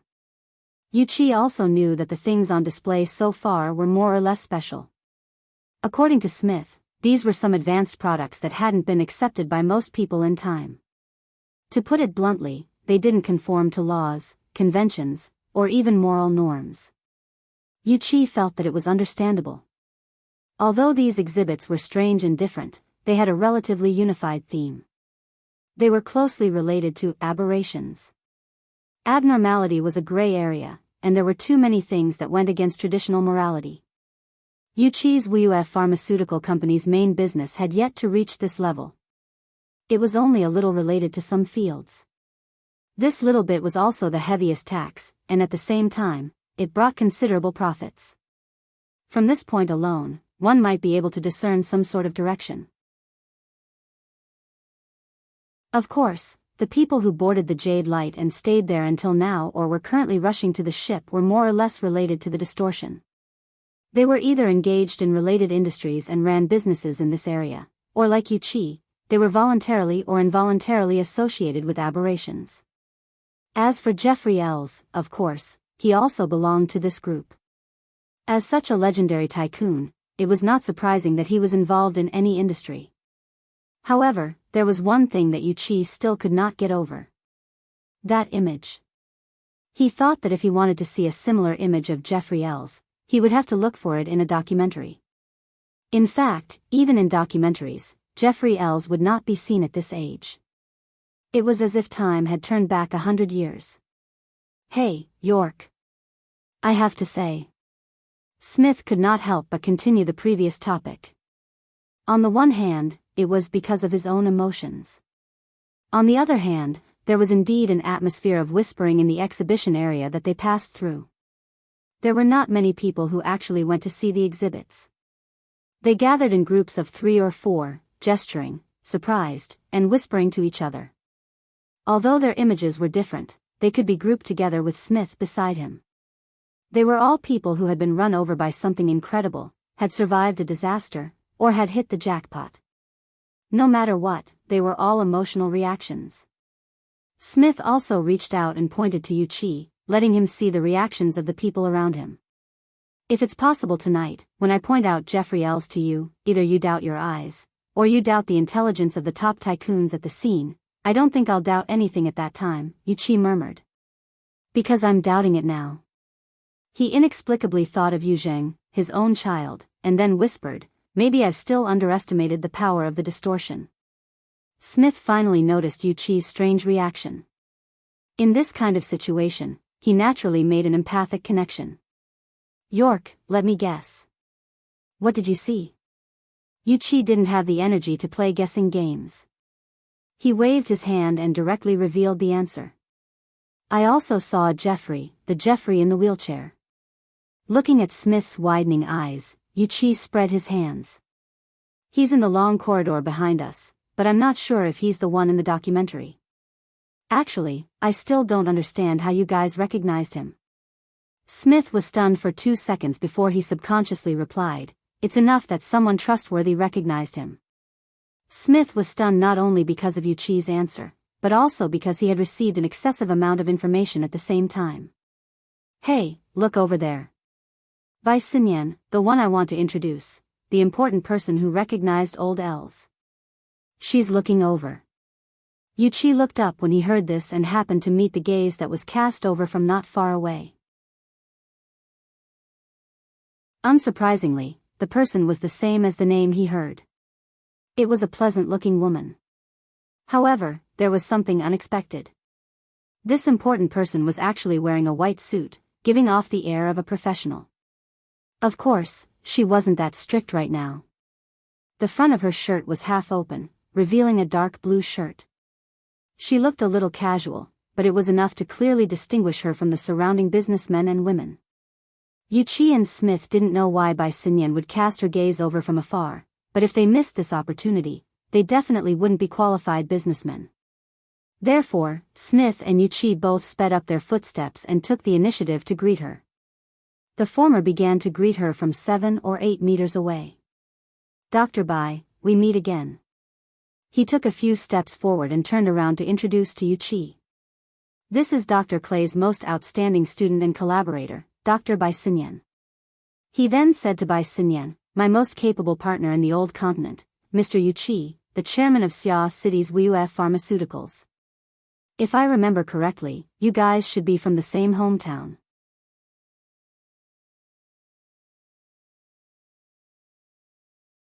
Chapter 1031. Yuchi was stunned. Smith had not mentioned this before.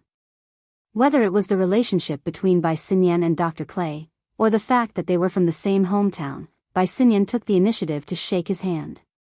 Bai Xinyan took the initiative to extend her hand and shook his hand with a smile. We are indeed from the same hometown. The headquarters of WUF Pharmaceuticals is in Nader District. My father works at the nearby Ren AI hospital. We might even have a working relationship. Yuchi instantly went through all the famous doctors in Renai Hospital. He had a guess in his mind, so he asked tentatively, Daydream, Professor Bai is it's that old father of mine. Oh, Professor Bai is fully deserving of the title of the leader of neurology and psychotherapy. My company had a very pleasant collaboration with Professor Bai's team in the development of endocrine-targeting drugs. That was how society worked.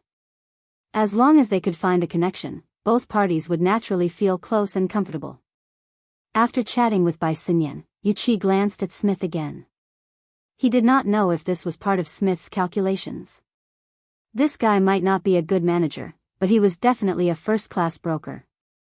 For experienced people, as long as there was an opening, it was only a matter of a few sentences to get to the point. Soon, the three of them talked about Yu Zheng. What made Yuqi feel a little relieved was that Bai Xinyan's words were very similar to Smith's. I understand how you feel, Chairman Yu. I can also guess the mental state of young people. In this world, there are very few people who can use themselves as a test subject without batting an eyelid, and even enjoy it. Yuqi did not know if it was an illusion, but he felt that Bai Xinyan was hinting at something. She continued, the physical and psychological development of young people is far from perfect. Treating them with abnormalities too early can easily lead to both physical and psychological problems. Rather than rushing them into the treatment process, it is better to spend some time building up their confidence in this method. I think Dr. Clay also considered this, which is why he placed your child in Group C. Speaking of which, with the advancement of technology and the change of society as a whole, perhaps it won't take too long before such treatment becomes popular. After that, it will be popularized. From this perspective, the nervousness of young people today may become urgency in the future. Who knows? Bai Xinyan's. Her words were brilliant. Not only did she appease Yuqi, but she also teased him subtly. If it were the Yuqi who was on the deck, it would have been fine. However, the experience he had on the corridor and the information he gained after learning about it made him feel reverence for the supernatural phenomenon that was once so close to him. For a moment, he was a little absent-minded. At this moment, Smith finally could not hold it in any longer and continued to ask, in that case, what kind of person is most suitable to carry out that aberration treatment that you mentioned, Dr. Bai? Infected by the mutation? Adults? Mature mind? Or maybe I just need determination and a corresponding reward? I mean, like Mr. Jeffrey Ells? Bai Xinyan pointed it out. Smith nodded decisively. His deep-set eyes were burning with ambition and desire. Bai Xinyan shrugged. Since the 60s, old Mr. Ells has been the convener of human life research, and the largest research funding provider. The theoretical lifespan of the generation after the war is as high as 120 years, which has not been fully verified yet. However, the effective working age skyrocketed to 75 years, and it is indeed his great contribution. Smith did not know whether Bai Xinyan was praising or mocking him. He could only do his best to protect his idol. Mr. Ells is a pioneer, there is no doubt about that. Yes, I hope he can give a correct and promising direction. Yuqi always felt that Bai Xinyan's words had a different meaning. While he was pondering, Bai Xinyan seemed to have seen something. She raised her head and looked into the depths of the exhibition area. Suddenly, she said softly, sorry. Then, she separated from the two and walked in that direction. Before she left, she took a deep breath. What's wrong? I'm not sure. Yuqi and Smith had a meaningless conversation. They also stretched their necks to look over, but with so many booths between them, they really did not know what was going on. Smith casually said some gossip, right, about this Dr. Bai Xinyan. There is an identity that I did not mention before. It is said that she is the girlfriend of that young Mr. Wang. Which? Aren't you standing on that person's private property? Wang Yu. Yuqi also took a deep breath, but the shock he felt was not as direct as Jeffrey Ells. Compared to the legends of old, the young and high-profile figures of power of today inevitably made people divert some of their attention to the astonishing family behind them. Of course, with Yuqi's net worth, he really did not have the qualifications to judge others. It was also at this time that the two finally saw something different as they followed Bai Xinyan's back. Actually, the two still did not see too clearly, but Yuqi caught a glimpse of a dark and muscular giant among the stream of people in the exhibition area. This giant was clearly half a head taller than the others. Yuqi's pupils contracted. He immediately recognized this person. This was one of the 4 people from Luo Nan's group of 4 that he had met in the long corridor. This person had arrived. Didn't that mean, that's right. Right now, Area C had become an exhibition area. Luo Nan and the others had come here. They probably had no other goal. Talker? Smith's reaction was a bit slower, but he clearly understood the identity of the person on the other side. Talker? The one from Koro Base? That big guy? Yu Chi was truly shocked. Yu Chi had heard of this name before. In fact, any multinational enterprise involved in ocean shipping would inevitably have to deal with the logistics tycoon of this area, the godfather of the underworld, Talker.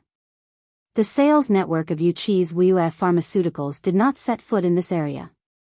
However, a small portion of the pharmaceutical factory's biological raw materials purchase channels were deeply connected to the industrial chain around T-City. This formed a few intersections. Talker's identity was subtle. He was relatively mysterious. Yu Chi had only heard of his name, but he had never seen him in person. However, he remembered the shipping price that was 20% higher than the market price very clearly. He also remembered that there were indeed people who were stubborn and unwilling to choose the shipping company under Talker's banner. However, the results were not all that wonderful. How could such a person be related to Luo Nan? Moreover, was there a mistake in his memory? At that time, in the corridor, among the four of them, it seemed like this dark and burly man's performance was the most honest. Right when he was puzzled, he saw Bai Xinyan's figure pass through the crowd. She was heading toward Talker. I heard that Talker and Wang Yu have a very close relationship. Huh? The gossipy Smith suddenly went mute. This was because at this moment, he clearly saw the person he had just identified as Wang Yu's girlfriend. After passing through the crowd, she reached out her hand toward Talker. A young man who looked like he was still young. She did not receive a polite response. However, in the next moment, Bai Xinyan naturally leaned over and took the initiative to hug the young man's arm. Yu Chi spoke faintly, "Is that Mr. Wang?" Smith was stunned speechless.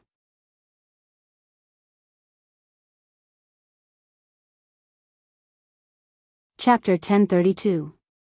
Not to mention what Bai Xinyan's body movements represented, in Smith's eyes, the young man's cold expression was the same as always. He didn't respond at all. As for Bai Xinyan, she wasn't angry or embarrassed. At least on the surface, she still maintained her posture. She quickly found a relatively suitable position. She was like a private tour guide who took the initiative to stick to him. She gestured with her hand, seemingly introducing the situation in the exhibition hall to the young man. Smith was a bit confused. Who's that? No matter how well-informed a person was, their knowledge of a completely different field was limited. In the end, it was Yu Chi who exchanged information with him. This person is called Luo Nan. In Xia City, he's very...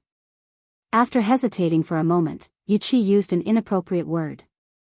Very prestigious. Why haven't I heard of him? He doesn't belong to the circle of normal people. Yu Chi could only say this. He belonged to the circle of outsiders. At most, he heard some indistinct information that was hard to distinguish between true and false. He had a bit of a vague impression. Smith could understand that there was also such a circle in the new continent. In recent years, it had become relatively flamboyant.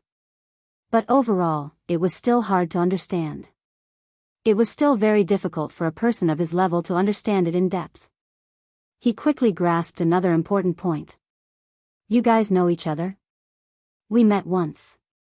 Yu Chi's response was a bit weak. Actually, it was his troublesome son who recklessly offended Luo Nan.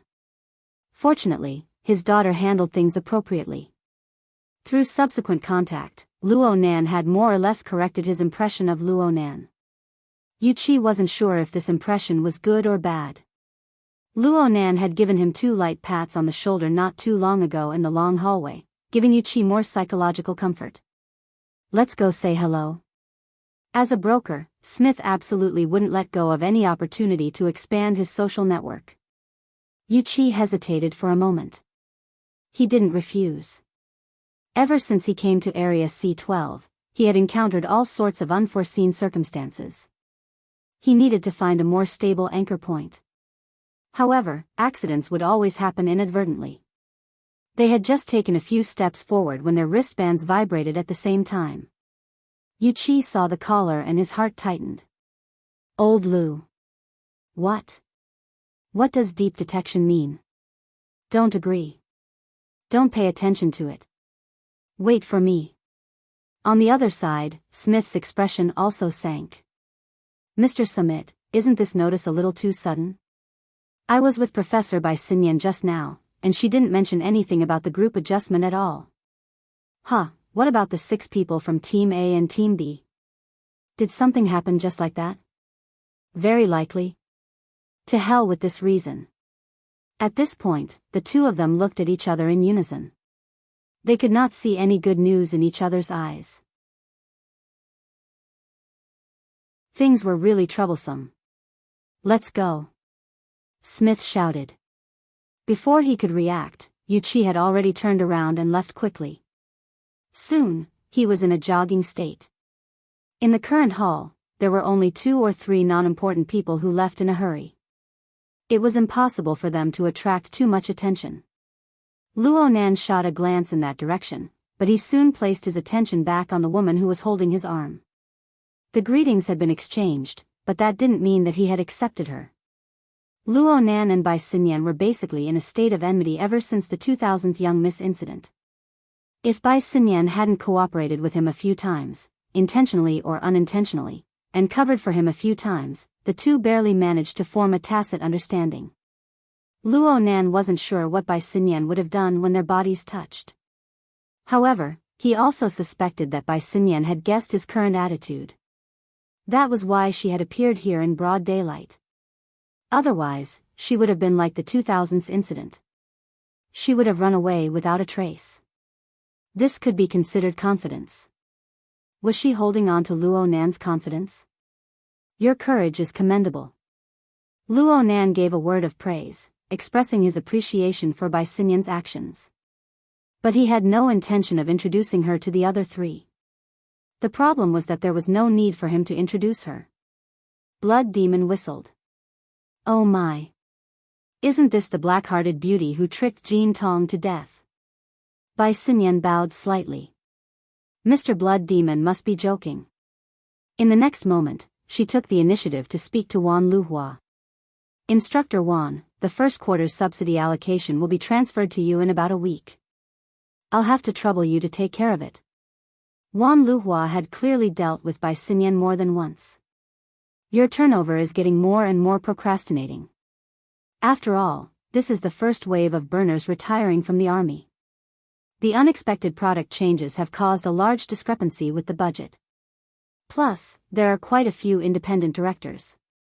Their heads are in a terrible mess due to the production line switching. It's hard to avoid a bit of a fuss. Even Tucker and Bai Xinyan exchanged glances as they spoke. Luo Nan was a bit surprised. He didn't expect that Bai Xinyan was really famous in the inner world. All right. Her connections in the inner world were much deeper than Luo Nan's at first glance. This indirectly proved one thing. The power behind Bai Xinyan was quite impressive.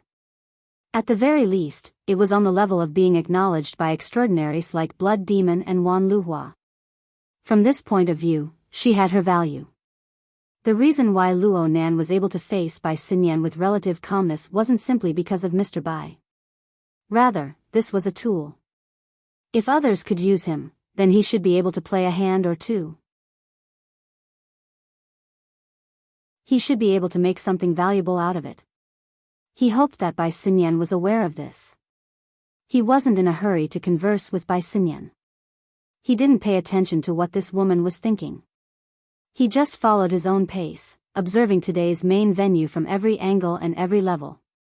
He had to investigate if there was something odd. He had to ask if he didn't understand. As long as he could get an accurate answer, it didn't matter who answered. From this point of view, Bai Xinyan could be considered an excellent guide. She giggled as she explained the layout of the entire sea area to Luo Nan. She also explained the main contents of the 4 exhibition areas within the venue, There is an exhibition area for natural materials from various rare mutants. There is an exhibition area for equipment that can be used for the processing and manufacturing of related materials. There is an exhibition area for the application of cutting-edge technology in related fields. There is also an exhibition area for auction items with relatively high collection values. A sparrow may be small, but it has all 5 organs. Basically, since the era of mutants, traces can be found within everything related to mutants. This is precisely the theme of this year's Jadeite Light Trade Fair. All 5 organs? Isn't it just 4 organs? Blood Demon was all smiles as he teased Bai Xinyan. If you say it like this, then there really is. Bai Xinyan didn't have time to respond before Luo Nan spoke first. There are quite a few people here.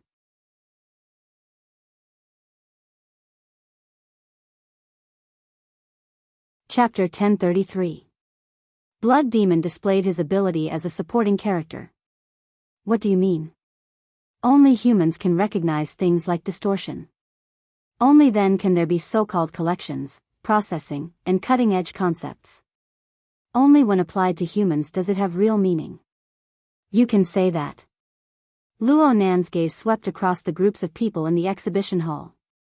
Many people had been studying the ship with curiosity and scrutiny even earlier. Luo Nan was disinclined to pay attention to them. He just said, "The ship is a bit empty right now. It shouldn't be enough to cover the relevant fields. Will it increase?" Empty? Blood Demon looked around. There were only 6 hours left until the auction at 8 o'clock in the evening. Some important auction items had already been arranged, and people began to fill the exhibition hall. Even if it wasn't to the point of being overflowing with people, it couldn't be associated with the word empty. Right now, the Jade Light has a total of 4,821 people, including the crew. I've checked the data. This cruise ship can carry over 15,000 people at full capacity. That's not even a third of it. Okay, it really is quite empty. Blood Demon shrugged. This is the data from Wang Yu's 30th birthday carnival a few years ago. The number of people on the ship exceeded 10,000. This is the first and only time. Bai Xinyan was still holding onto Luo Nan's arm. She spoke the name of her rumored boyfriend in a calm and natural manner. This is a private cruise ship, and it's specially prepared for large-scale luxury parties. It's basically not used for business purposes. Of course, the more space is wasted, the better. Almost 5,000 people is quite a lot. Plus, there will be some important people and their attendants coming later. If I had to make an estimate, it would be around 6,000 people. Really? Luo Nan didn't continue on this topic. He looked straight at Bai Xinyan for the first time. You know who I'm coming for. Bai Xinyan pointed her arm forward. The collection auction item area is this way. The venue has already been set up. Someone who didn't know better would think that Luo Nan was the owner behind the scenes of this auction. Blood Demon immediately gave him a thumbs up, but Luo Nan clearly wasn't in the mood to joke around. He just stared at Bai Xinyan until Bai Xinyan nodded. It was set up not long ago. Some of the installations need to be debugged. After all, this is the largest of all the auction items. Once it's installed, it won't move again until the auction ends. Bai Xinyan also looked like she was reporting work. For the sake of convenience, the entire booth is placed on the elevator. This is to facilitate the flow of the auction. Luo Nan and the others entered a relatively spacious area under Bai Xinyan's guidance as they spoke. The so-called spaciousness was only relative. There were actually quite a lot of people here, but compared to other areas, it seemed like there were more people working here. They were scattered in this nearly 200 square meters area, surrounding the central booth for various configurations. Luo Nan's eyes swept all around him. Rather than calling these people equipment debugging personnel, it would be better to call them lighting engineers and the like. The work under his hands consisted of light stands, projectors, AR equipment. At the back of the booth, there was an obvious holographic projection space, as well as auxiliary equipment. What a mess. This was what Luo Nan thought, and this was what he said. Are they trying to enhance the visual effect? Blood Demon returned to the scene for the first time and asked with great interest. That's right. Bai Xinyan's answer was frank and direct. The relevant equipment is too specialized, and it's hard to reproduce the research object. Plus, they've been left unused for many years. They're far too old, and their appearance and selling points aren't particularly outstanding. So they need to be packaged. At the very least, we need to let people know what these equipment are used for. Luo Nan concluded in a timely manner. His tone sounded calmer and calmer. At the same time, he stepped forward, bypassing the rather messy visual equipment, and climbed up the booth. The entire booth was shaped like a long arc. Luo Nan, who had once been to the 70-format laboratory, could tell with a single glance that the booth's flat body was an imitation of the laboratory's main layout. However, the two wings were spread out a bit more. This was most likely for the sake of carrying out a symbolic restoration of the Calicerae corridors on both sides. The problem was that the originally picturesque crab-like layout of the laboratory had become a nondescript small semicircle due to the limitations of the spatial layout. There were 6 or 7 people pacing back and forth on the booth right now. Most of them were separated by a safe distance, carefully observing the equipment that had already been installed. Some of them were even taking pictures and videos. There were also people whispering amongst themselves. They seemed to be conducting some sort of evaluation.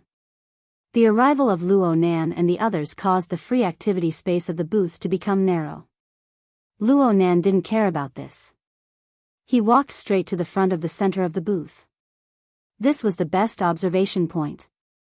It didn't matter if it was the original laboratory or the current transformation imitation exhibition area. Of course, there were people at this point.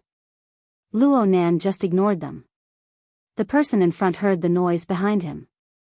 He turned his head and saw that Luo Nan was about to collide with him. He originally wanted to berate Luo Nan, but his scalp went numb when he met Luo Nan's gaze. He didn't know why, but his legs crossed and he staggered to the side. This person saw Luo Nan's face clearly at this time. His face turned white with a swish. Bai Xinyan gave Luo Nan an introduction in a very considerate manner. This is Dr. Song Ken from the Deep Blue Laboratory's Western Pacific Ocean Observation Center. Luo Nan completely ignored Bai Xinyan's introduction. After the figure flashed out of his front line of vision, Luo Nan completely ignored it. He just cast his gaze calmly towards the equipment on the booth. He also cast his gaze towards the back of the equipment. There was a projection area that was still empty for the time being. Luo Nan's behavior was seriously lacking in manners. But the original group of people on the booth, Dr. Song Can, were mostly connected to the inner world. So they recognized Luo Nan. They just didn't expect that the main character would actually come this early. They didn't dare to have any objections. Dr. Song Can was a relatively simple researcher. He didn't have any extraordinary powers. He nearly had a heart attack when he suddenly saw this face that was labeled as the most dangerous face in the laboratory. He clutched his chest and wanted to run away, but his legs went soft. He was unable to move. Blood Demon walked forward at this time. He stood side by side with Luo Nan. He asked despite knowing the answer, "How is it? Do you feel a bit emotional?" Luo Nan didn't respond. This continued for about 10 seconds before he slowly swung his head and swept his gaze across the 2 areas of the booth. Blood Demon was actually the gaze of everyone on the booth. They unconsciously and unconsciously followed Luo Nan's gaze. But it didn't take long before the hearts of a few people who knew the situation more or less jumped. The old equipment arranged along the top of the circular arc could be considered to have been cleaned up. Or perhaps it was so clean that everything could be seen with a single glance.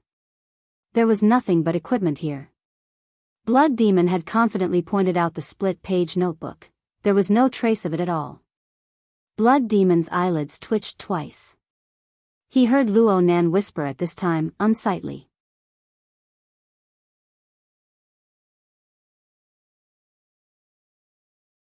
Chapter 1034. Luo Nan didn't need Blood Demon to play the supporting role. He continued to speak, his voice growing louder and louder. The function of the equipment itself, the environment that carries the equipment, the object of research, and the direction of research. If any two of the above four were done well, the current situation wouldn't be like this. Blood Demon laughed in the end. My boy, your focus is a bit on that. There's nothing I can do about it. Sometimes, people's thoughts are very laughable. Luo Nan's old and experienced way of speaking was a bit comical. However, he was most likely aware of this. Soon, he jabbed his own chest with his finger. For example, me. The gazes of practically everyone on the stage were focused on Luo Nan.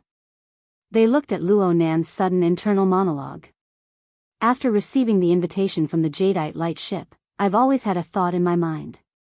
The people on this ship are all going against me. They are participating in the auction and bidding around my grandfather's laboratory. They are undoubtedly mocking me. At the very least, they are accomplices of my enemies. In the end, I came here to fight with these people. Of course, this is also an opportunity for me to catch them all in one fell swoop. Some people's eyelids twitched. Some people whistled. The former was like Song Kansas. The latter was like Blood Demon. Blood Demon was conscious of his own perspective once more. He chuckled and followed up, that scene was quite dramatic. What was the reason that caused you to change your mind, my boy? Blood Demon's raised eyebrows weren't a hint at all. Instead, they were a clear indication. Luo Nan believed that as long as Blood Demon's following answer was even the slightest bit related, Blood Demon would dare to shout nonsense like, I'm saving the world. Luo Nan's response to this was, who said I changed? Huh. Well, I should say that there was a period of time in between when I wanted to change. Mr. Blood Demon, your interpretation is quite convincing. But when I came to the ship and walked here, I feel that. Luo Nan furrowed his brows. He spent a bit of time to organize his words. If I want to forcefully distort my sense of beauty in order to coexist with these people in this world, then I should either close my eyes or wash away the world I see before my eyes. All right. Since Luo Nan's language ability was lacking, his way of speaking appeared to be a bit of a chinibu. It matched with his age. However, among all the people present, who would simply treat such words as chinibu words to deal with them? The Blood Demon glanced at the equipment on the booths again and subconsciously touched his cheeks. Is it really that bad? I'm starting to doubt my own aesthetic judgment. What's bad about it? Wan Luhua took the initiative to ask with great interest. Human. Luo Nan's answer was even more concise, and it was even more unexpected. Let's just say half. At least not long ago, he regarded human as one of the 5 internal organs. His gaze moved from Bai Xinyan's face to Dr. Songkan's. Then, he swept his gaze over the other people at the booth. The people standing in front of these instruments on this poorly restored exhibition stand should be pure researchers and explorers. Now what these people are thinking. Emotions, desires, inclinations. I don't approve of the things that have been accumulated. Bai Xinyan's expression was natural, but the faces of those below the doctor's level were hard to describe. Blood Demon scratched his head a bit at Luo Nan's reaction. I didn't get the feeling that you, brother, have moral cleanliness when we were chatting. Or are you just a bit emotional? In fact, not many people on Earth can achieve such a harsh standard. Not really. Even if you have different thoughts and selfish motives when faced with a complex and profound research subject, you don't have the energy to think about these messy things. When you are faced with a sandstorm evolved from shattered fragments of space and time, a sandstorm that could corrode buildings, lives, and even the space and time that holds you. If you want to find valuable things in this maze, how can you do it without the harshest of concentration? Blood Demon blinked. He wasn't sure if Luo Nan wanted to tell him something, or if Luo Nan was intentionally revealing something, or if he was declaring something. Or if Luo Nan was simply venting his emotions because of the exhibition stand or the notebook. Luo Nan was far too unstable in this state. It was far too hard to grasp. Blood Demon was suddenly unable to feel Luo Nan's pulse. Luo Nan turned around at this time. He turned from facing the equipment to face the chaotic flow of people in the exhibition hall. The special atmosphere on this side of the exhibition stand was actually quite eye-catching. Many people strolling around the exhibition hall cast their gazes over. Some of them recognized Luo Nan. Some of them recognized Blood Demon, Wan Luhua, and some others. So much so that a circle of people unwittingly gathered around them. All sorts of gazes were cast over. Luo Nan met the concentrated fire of these complicated gazes. He suddenly asked, "These should be the people who support related research and consume the results of research." The first to answer was actually by Sinyan. All the participants on this ship represent practically 90% of the distortion industrial system. From upstream to downstream, from capital to scientific research, from production to consumption. They cover everything. Luo Nan's lips twitched. Is that so? These people are the ones who have the closest contact with distortion. They are the ones who trace it back to its source. Looking at it as a whole, looking at it from the current situation, they are truly rotten to the core. Rotten skeletal frames. Rotten mental structures. Rotten desires driven. Rotten tendencies of thought. If I'm not mistaken, 99% of the people here won't delve deeply into the distortion itself. They just hope to obtain money, satisfy their desire for power, or perhaps stay young forever. Blood Demon felt that Luo Nan's description was quite consistent with his previous description and criticism of the old system. He wanted to strike the iron while it was hot and pull Luo Nan's thoughts. But he never expected Luo Nan to take the initiative to turn his face. "Mr. Blood Demon, I remember you saying that, judging things as they are, is the most extreme way of thinking." I did say that. I also said that a mature system must avoid excessive polishing of individual links. Oftentimes, individuals full of flaws are the precondition for a system to take shape. Luo Nan had said all the right and wrong things. Even with Blood Demon's mouth, he actually found it a bit difficult to continue. He and Wan Luhua locked gazes. Even though they were quite familiar with each other, they were unable to completely decipher each other's emotions and reactions. It was just like how they deciphered Luo Nan right now. But the current Luo Nan had already sorted out the entire clue and theme through these garrulous descriptions and his unique way of thinking. We can view the distortion industrial system as a system. We can tolerate its low conception, tolerate its many flaws, tolerate its slow progress. But we cannot tolerate its rigidity and lack of vitality. Blood Demon finally grasped the opportunity to intervene. "You feel that there isn't enough vitality inside?" Luo Nan's face was expressionless. "No. It's the opposite. Although the majority of the people here have a messy body and soul frame, and their desires and thoughts are nauseating, it is qualified to be a living system. It can even be said to be full of vigor and vitality, with limitless potential. I'm just saying that when you clearly know what kind of environment the flies and maggots will be most active in, you will at least do your best to stay as far away from that place as possible. You will bring along all the things you believe to be the most precious. So, let's hurry up and resolve the problem here."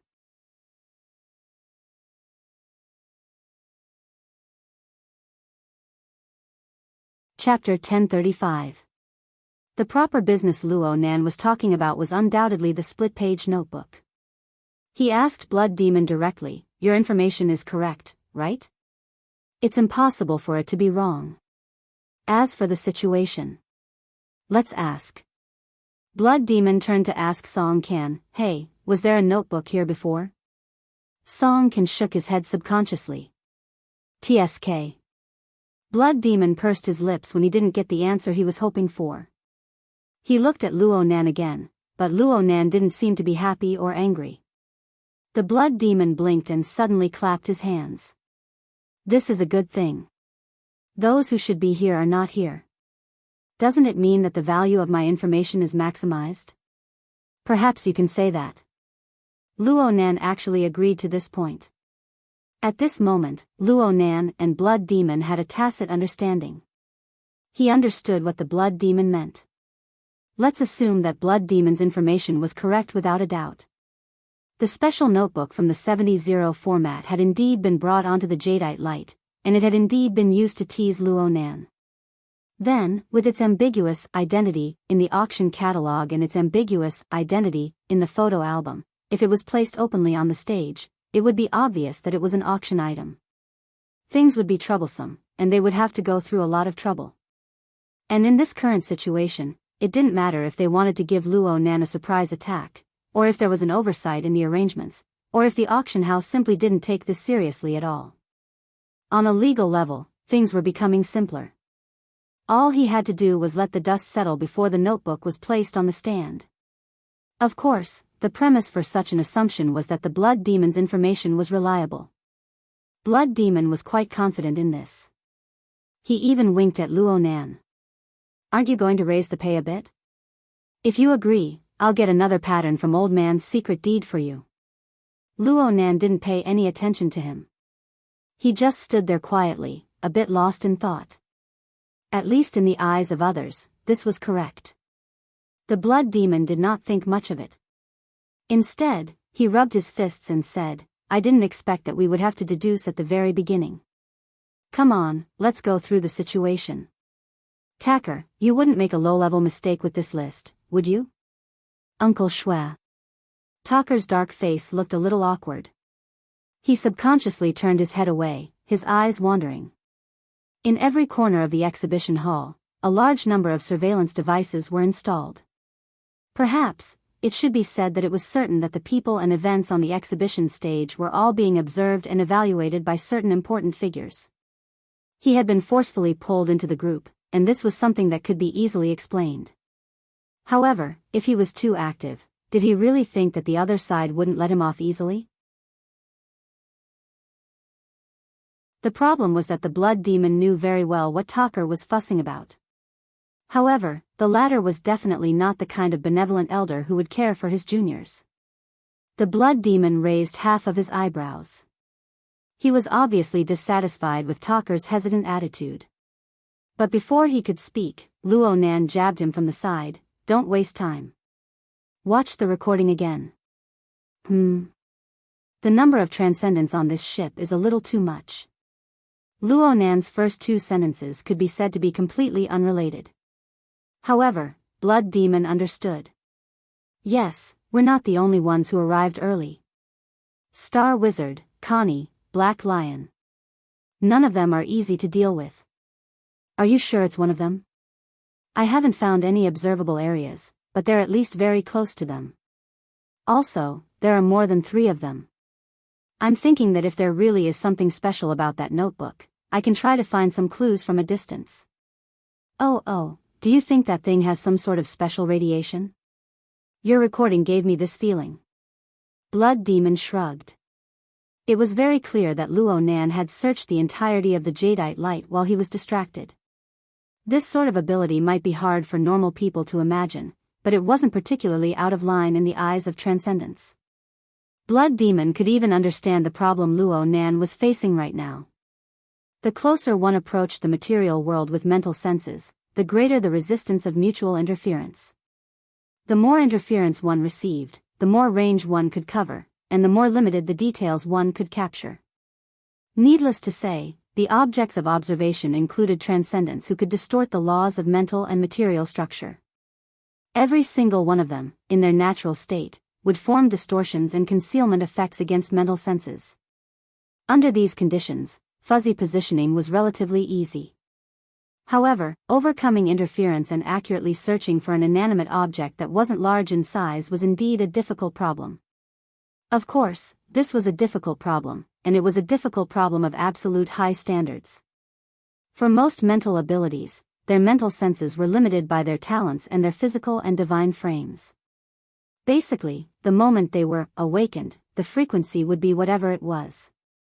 Whether it was near or deep space, there was no room for discussion. How could Luo Nan be like him? It looked like he could casually change frequency as easily as drinking plain water.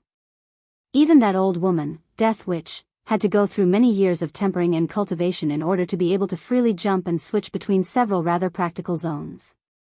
There was no need to talk about other people. Therefore, only Luo Nan possessed this sort of way of thinking. Blood Demon could roughly understand, but he didn't agree with it. There's no need to go through so much trouble. We can just find them by ourselves.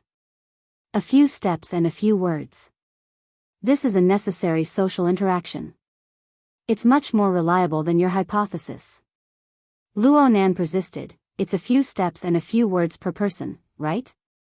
If we watch the recording, it might only take a few minutes. Blood Demon sighed. Brother, this is high-level intelligence from a secret channel. If I release it in public, I'll offend people. Aren't you selling me out? Luo Nan's true body wasn't here. Some things were more troublesome. Things like watching a recording lacked a built-in playback device, so it could only be played outside. It wasn't that Blood Demon didn't let it go before, but how could it be the same in a street cafe that was so far away from each other and a scene that was so closely related? Really? Luo Nan was very astonished. I thought that accompanying me to the booth was already a clear enough stance. Now it looks like the tolerance of a true god is more outstanding than I imagined. Or perhaps, the level of tacit understanding is higher? How could that be? Kids these days were far too sensitive. Blood Demon spread his hands under Wan Liuhua's gaze that was like a smile that wasn't a smile. If you want to watch, then watch. Even if I'm a good person, I'll do it all the way. Blood Demon's words were mostly to raise the price in a pitiful manner. He was quite straightforward when it came to doing things. Soon, the secret recording that had been played before was displayed once more on this booth. It naturally attracted the gazes of many people. Luo Nan didn't care about the external influence caused by the recording. He stared at the area of dim light and shadow that couldn't be considered particularly clear. A few seconds later, he suddenly asked, "Tell me. Where was it at that time?"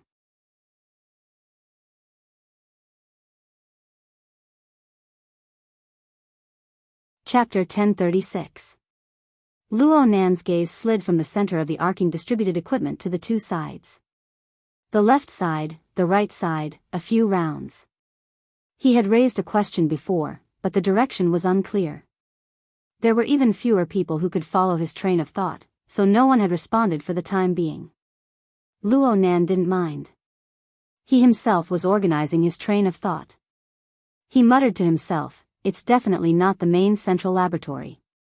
Then, is it the left claw corridor or the right claw corridor? Is it the front or the back?" Blood Demon looked over with a subtle gaze. The gazes of the others were more or less the same. Luo Nan's words more or less revealed a few things. And vice versa. These things weren't important. Luo Nan stared at the unclear video in front of him. He felt that Blood Demon's playback method was a bit conservative. Make it bigger. Do your best to restore it.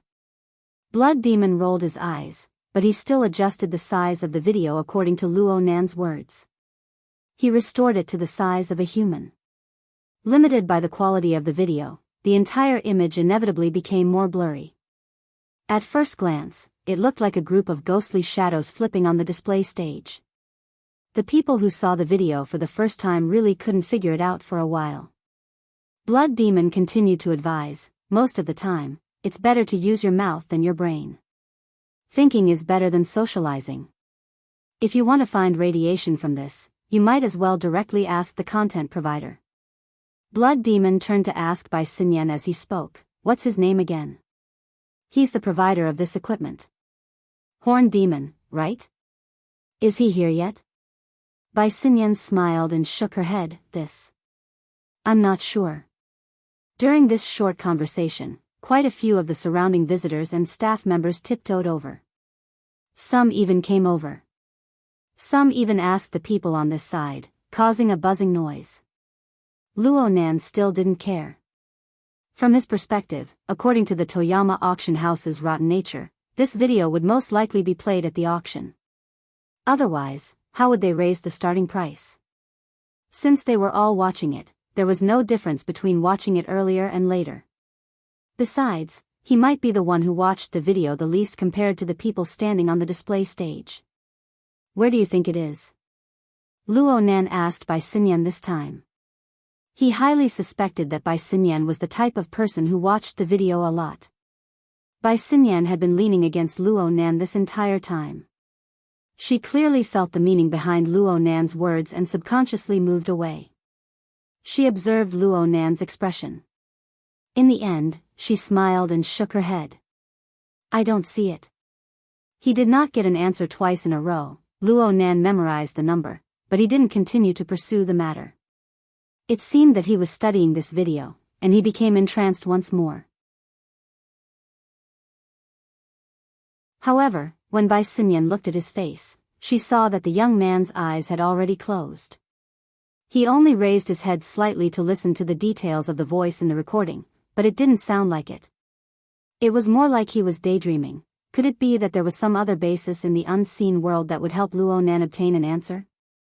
If it were anyone else, Bai Xinyan would have most likely laughed it off. But since it was Luo Nan, she was a bit uncertain. From the analysis of various information chains, this was actually one of Luo Nan's most terrifying states. This was because no one knew what a master of mental senses like Luo Nan, who stood at the apex of humanity, could see and experience in the end. Perhaps it wasn't even in the same dimension. Bai Xinyan gazed quietly at Luo Nan. She saw that he seemed calm, but it also seemed that gloomy clouds were accumulating between his brows. Unknowingly, the professional smile on his face, which had become an instinct, became somewhat difficult to maintain. The current Luo Nan already possessed the power to make other living beings empathize with him. Perhaps it would be a bit difficult to accompany him in laughing. But he was truly unhappy. The billions of people in the entire world might be a step ahead of him in crying. Dark clouds pressing down on the city, Bai Xinyan sighed softly. And at this time, a new message was sent over through her personal terminal. It wasn't any important information. It was just a bad weather warning. It said that there might be heavy rainfall in the nearby seas, accompanied by thunderstorms and gales. This was a short-term forecast made in response to the changes in the surrounding natural conditions. Even though they were about to enter the 22nd century, the weather forecast could not be completely trusted. Bai Xinyan still remembered that when she saw it this morning, it said that the Central Pacific region was sunny and calm for several days in a row. Before she could finish her thoughts, a faint vibration came over. The reflection and filtering of the many layers of the deck and the walls had long since become indistinct. Bai Xinyan naturally formed an association. Was it thunder?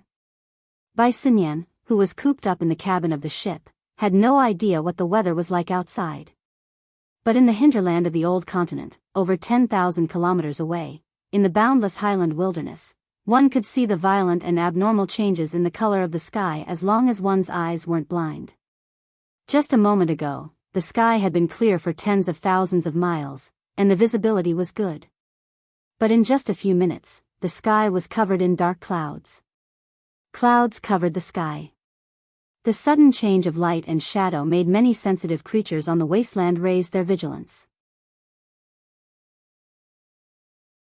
Some even stopped their original activities and looked around, but some were still immersed in the established rhythm of hiding, hunting, and eating. Next to a small freshwater lake, a similar situation was occurring on a large scale. As the only open-air water source within dozens of square kilometers, all kinds of creatures filled up almost every ecological niche around the freshwater lake, forming a visible food chain. The creatures were either careful, cold, alert, or ignorant. On the whole, it was still a natural chaos. At the corner of the small lake, a brown bear that had clearly shown a state of abnormality was there, gorging itself. And the wild donkey herd that had just lost a member regrouped dozens of meters away from the bear, sticking close to the surface of the lake to absorb water again. This could be considered the harmony of nature. However, in this realm of nature, there were still some elements that deviated from the whole. The most typical example was the hairless monkey, that was wrapped in a sturdy fiber and preferred to walk on two legs instead of crawling on all fours. But because it was missing its right forelimb, it could not crawl on all fours. At this moment, this hairless monkey was similar to the mutated brown bear. It had just killed a wild donkey, and it was somewhat awkward as it used one hand to press down on the prey and tear it apart to obtain nutrients from the fresh meat. Other than that, it did not care about anything else. If that was all, it would only be a slight incongruity. The problem was that this hairless monkey was changing. There was some unusual squirming on the surface of its body, undulating against the fiber fabric that was wrapped around it. At the same time, there was a rustling sound coming from it. Especially as the clouds in the sky thickened and the sky darkened, there was light swimming and flickering under the layer of clothing, vaguely forming a chain that formed a net.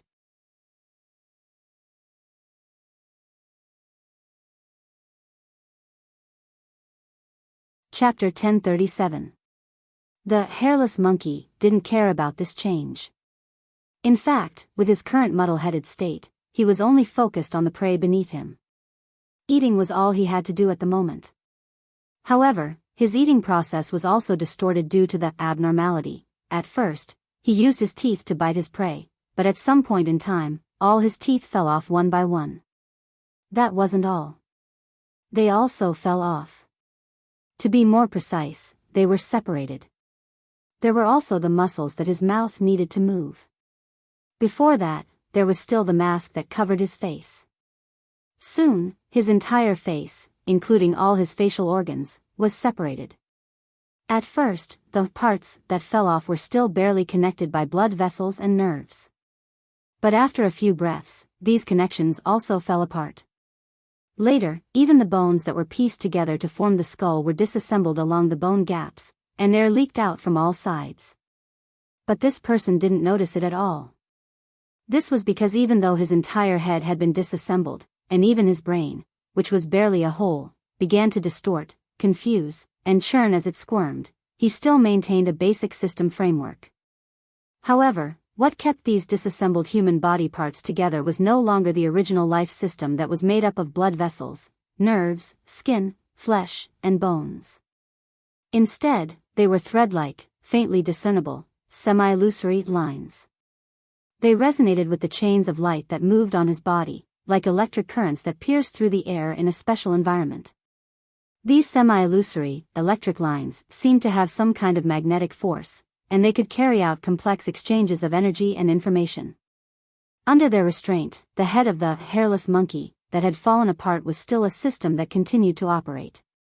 Even though the way it operated was completely different from that of a normal creature.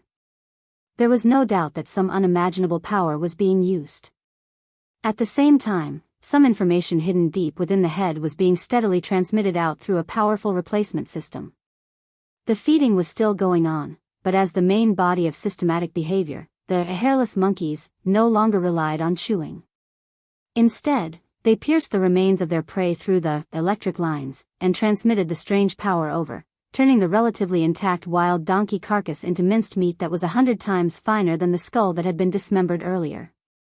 Then, the fragments that were broken down later were absorbed by the alien head, which had broken down a step earlier but still maintained its system. It could be said that it had gone through a deeper fusion. It could also be considered as eating. If they didn't care about their sense of belonging, this way of eating was obviously more efficient than the natural and primitive digestive system. It looked cleaner, and there were almost no leftovers. However, from a visual point of view, such a scene was a little too extreme. The creatures scattered on this side of the lake were more or less affected. Not far away, the mutated brown bear stopped eating and retreated with its prey, letting out a low snoring sound from its throat. It seemed to be a warning, but it was more to give himself courage. But to the hairless monkey that had just finished eating, it didn't mean much. By the time it finished eating, the head, which had long since changed beyond recognition, actually began to converge inwards under the effects of the electric lines. Countless parts of its original body, regardless of whether or not it still maintained its basic structure, and regardless of what its original biological structure was, were casually pieced together. In short, its nose wasn't a nose, and its eyes weren't eyes. It was more like a lump of mud mixed together from different waste materials. There was no lack of bone rubbing and penetrating, and it was common to see nerves and blood vessels fluttering and nodding in the air. There was no need to even mention the situation where the epidermal tissues were rubbed together.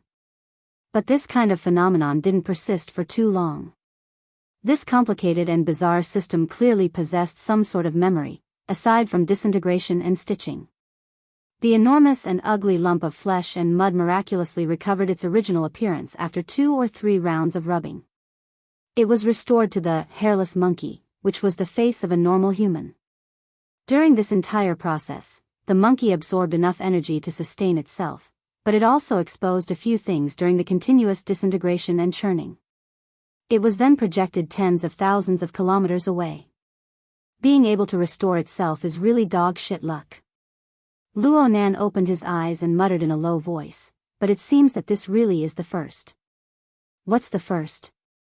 Blood Demon's ears were sharp.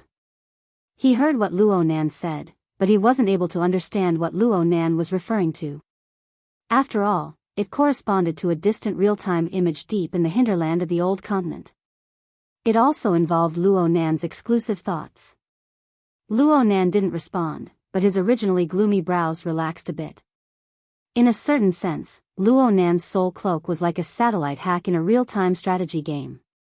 It dispelled the fog of war within the scope of the Earth, bringing him convenience that exceeded his imagination.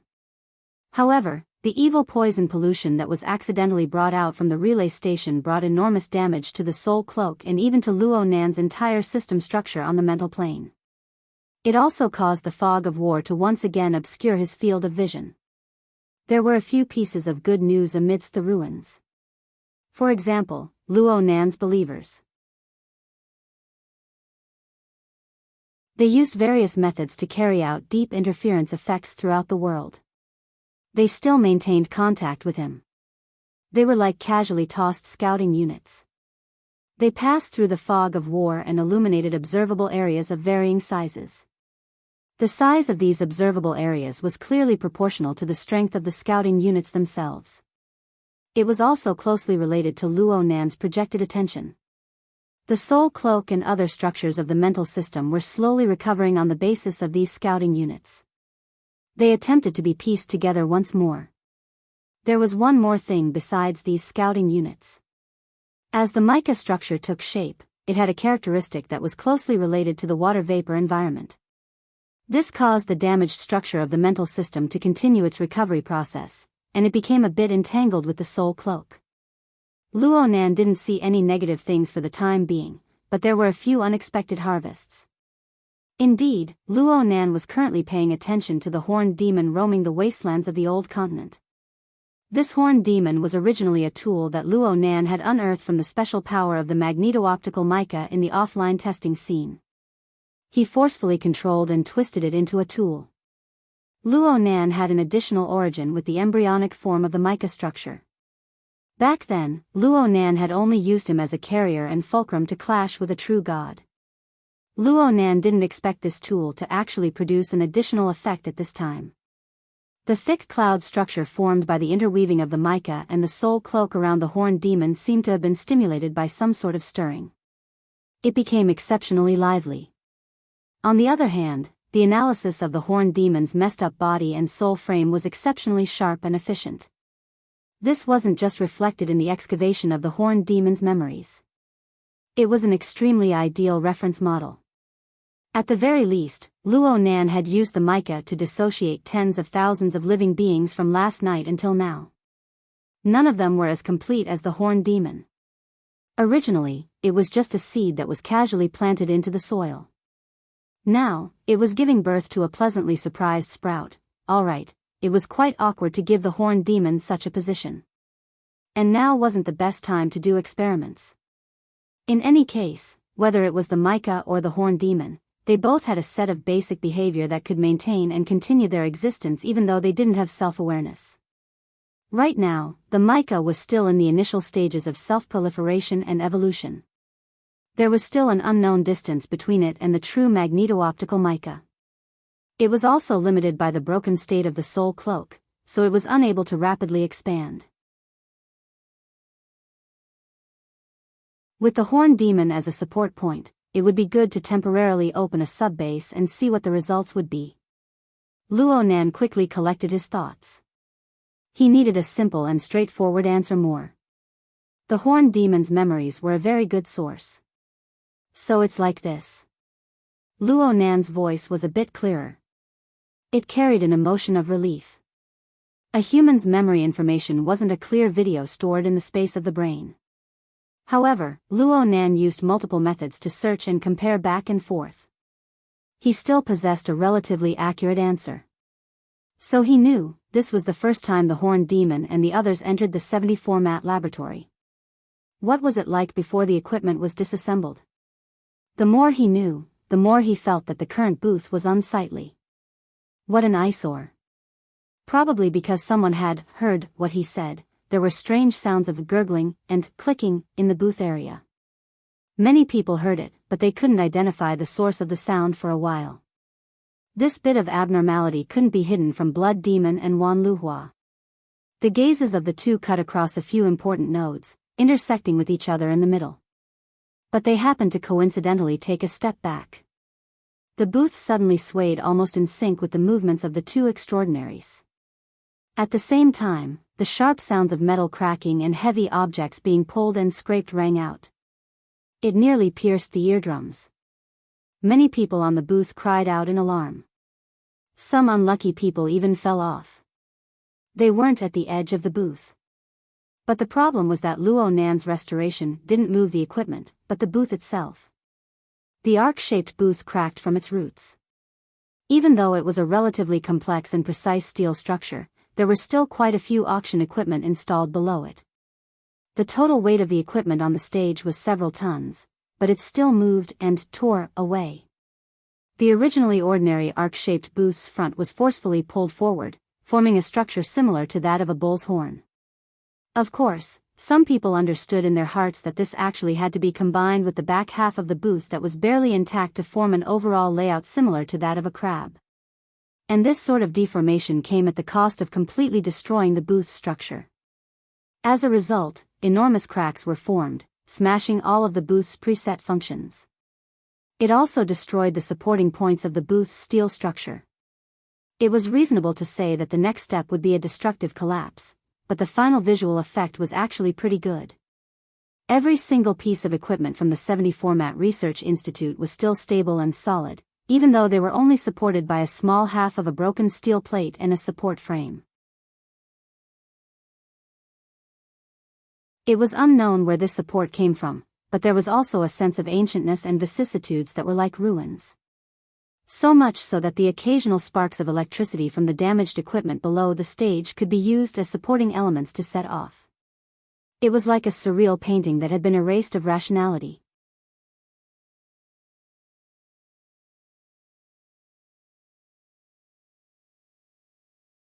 Chapter 1038. In the middle section of the relatively intact booth, Blood Demon stepped on the steel plate under his feet. He felt the shaking sensation as if it could collapse at any moment. He rubbed his chin. To collapse or not to collapse? That's the question. What do you think? Wan Luhua had the standard standing posture of standing like a pine. In fact, through her extremely sharp senses, she was actually doing the same thing as Blood Demon. The booth under her feet had become a very interesting research object. However, Wan Luhua never said anything irresponsible. She calmly said, this isn't my area of expertise. But no matter how I look at it, this effect is our doing, isn't it? Blood Demon's finger swiped across the torn and distorted equipment display area in front of him. Just as he said, this kind of strength method that could cut through metal and forcibly shift positions was the specialty of the fleshly adepts. It must be known that 90% of the booth was made of metal, and the total weight was several tons or more. To achieve such an effect in an instant would be difficult even if professional equipment was moved over. In other words, the fleshly adepts, who far exceeded the limits of the human body, possessed such an ability in theory. You're overthinking it. You don't have this sense of design. I can't stop them from collapsing either. In front of an expert, any quibbling was meaningless. Blood Demon admitted it directly. However, continuing with the previous question, he still found it difficult to make the corresponding judgment of value. Should I say this is a clever move or a stupid move? Just as they had discussed, the key to the scene presented by the current booth was not about tearing or destruction. Instead, it was about the sense of design. The entire steel structure of the booth had been torn to pieces. If one followed the normal laws of physics, this place should have long collapsed into a complete mess. One wouldn't even be able to find a place to stand. However, the reality was that the equipment used in front had only shifted along with the torn and distorted booth. This shift was carried out on a rather neat surface. Of course, the most difficult thing was to achieve normalized stability after the destructive shift. If the current floor of the booth was covered with a layer of boards, people would probably never imagine that the supporting area below would already be a mess. The two transcendents by their sides could create destruction that was 10 times or even 100 times more tragic than what they were doing now. The only thing lacking was this neat and tidy sense of design. It would probably require them to put in thousands or even tens of thousands of times more effort. How could he do it? This was because Luo Nan didn't directly destroy and tear apart the structure of matter to create displacement. Instead, he used sufficient soul strength to interfere with the structure of space and time. He forcefully bypassed the difficulties that would give even extraordinaries a headache. Luo Nan used a method that was countless times more difficult to achieve. You're from the mental side. You always like to go around in circles. Blood Demon grinned as if he had a toothache. Aren't you tired?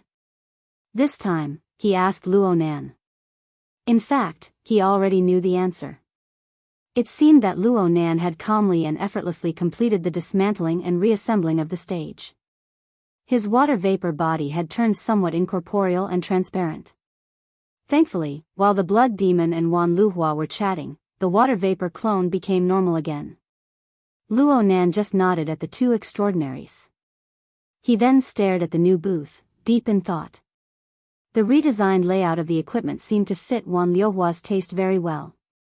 She smiled and shifted her gaze from left to right. She even asked for confirmation. The location of the recording should be near the seventh device on the right. There's a row of bookshelves missing there. In the end, it can't be perfect.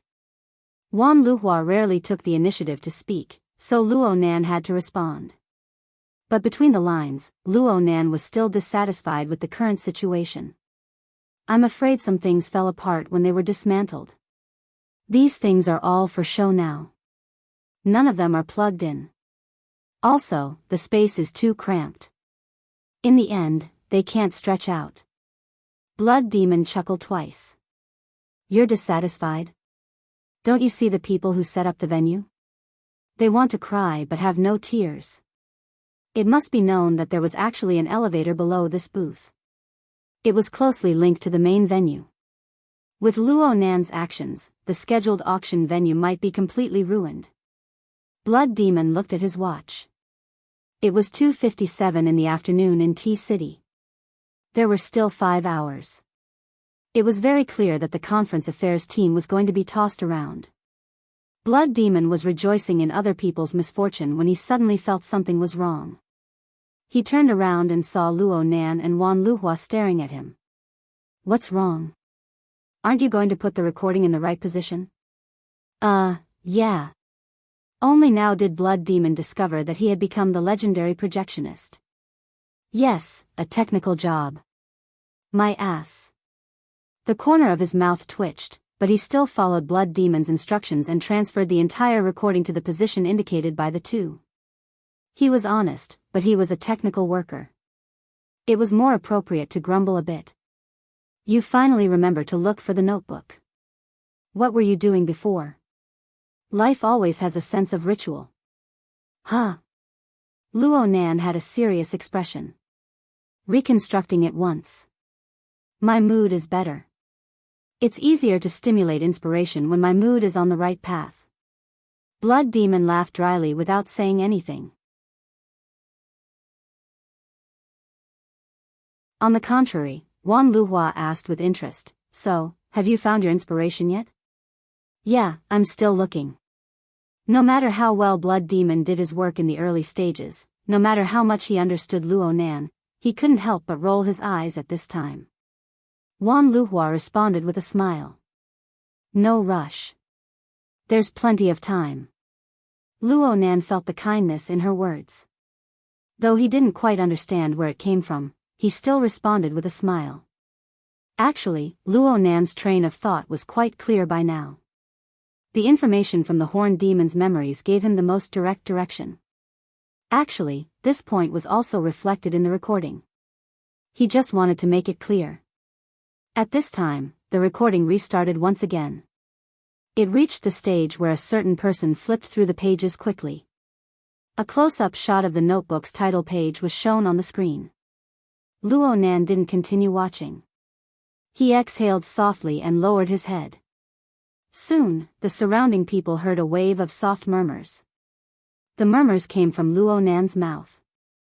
They had a certain rhythm, rising and falling, cycling back and forth. The murmurs were far too vague. Most people couldn't hear the contents clearly.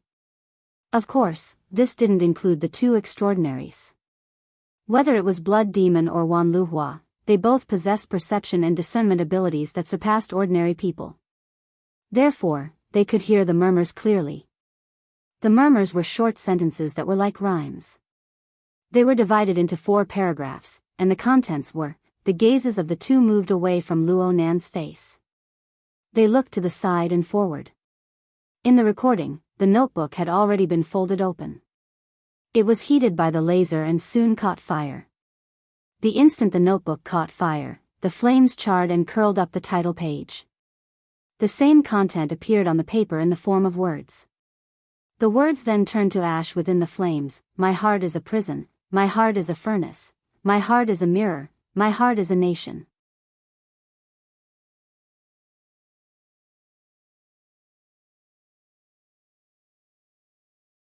Chapter 1039. There were quite a few intelligent people on the stage. Bai Xinyan was definitely one of them.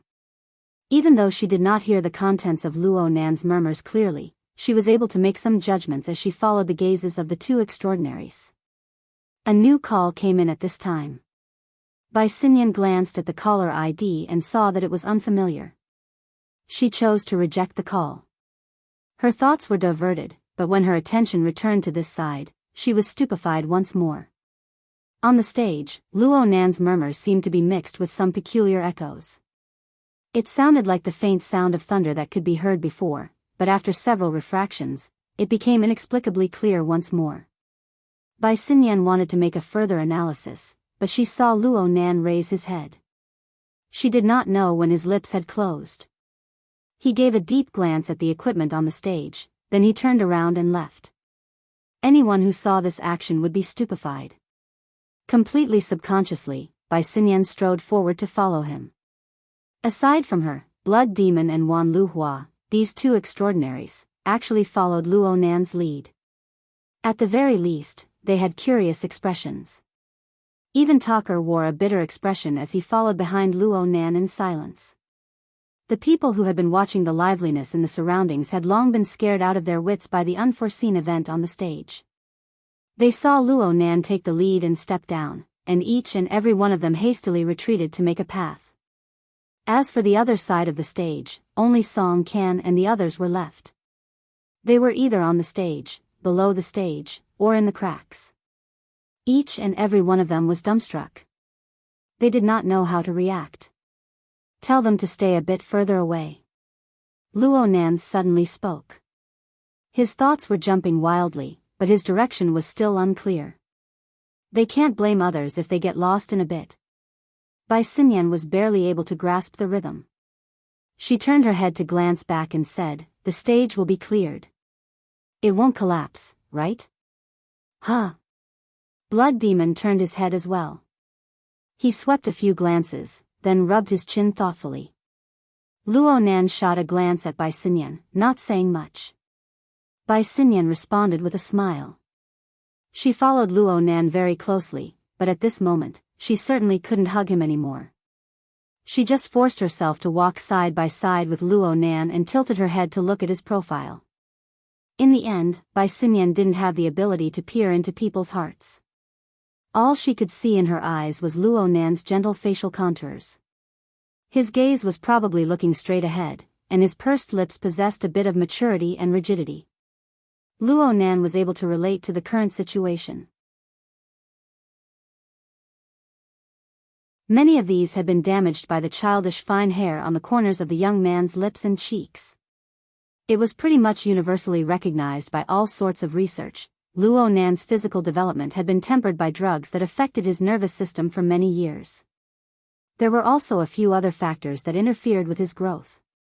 Luo Nan's growth was slower than that of his peers. This was reflected in his height, hair, voice-changing period, and even his personality. From a traditional physiological and psychological perspective, this was a sensitive child who was in the rebellious phase and could explode at any time. Of course, if an ordinary rebellious child wanted to explode, he could totally slap them. But for Luo Nan, for this psychic expert who possessed inhumanly powerful strength, the so-called explosive point was not the least bit exaggerated. Perhaps the earth would explode with a single slap. And from Bai Xinyan's perspective, the most dangerous thing about Luo Nan was that he had obtained his profound theoretical system from who knows where. It could be said to be complete and self-consistent. He had his own view and judgment of the external world. Moreover, he could turn the unfathomable thoughts in his mind into reality in a matter of minutes. He didn't need external help. This caused Luo Nan's way of doing things to completely break away from the traditional model. It made people unable to predict and dispel. There were many times when everyone was still suspicious, but the situation had already intensified to an irreparable stage. Just like right now. Bai Xinyan could already smell the scent of losing control. Every step she took seemed to intensify the drumbeat of the curtain being drawn. But she had no way to deal with this. Why do I have to think of a way?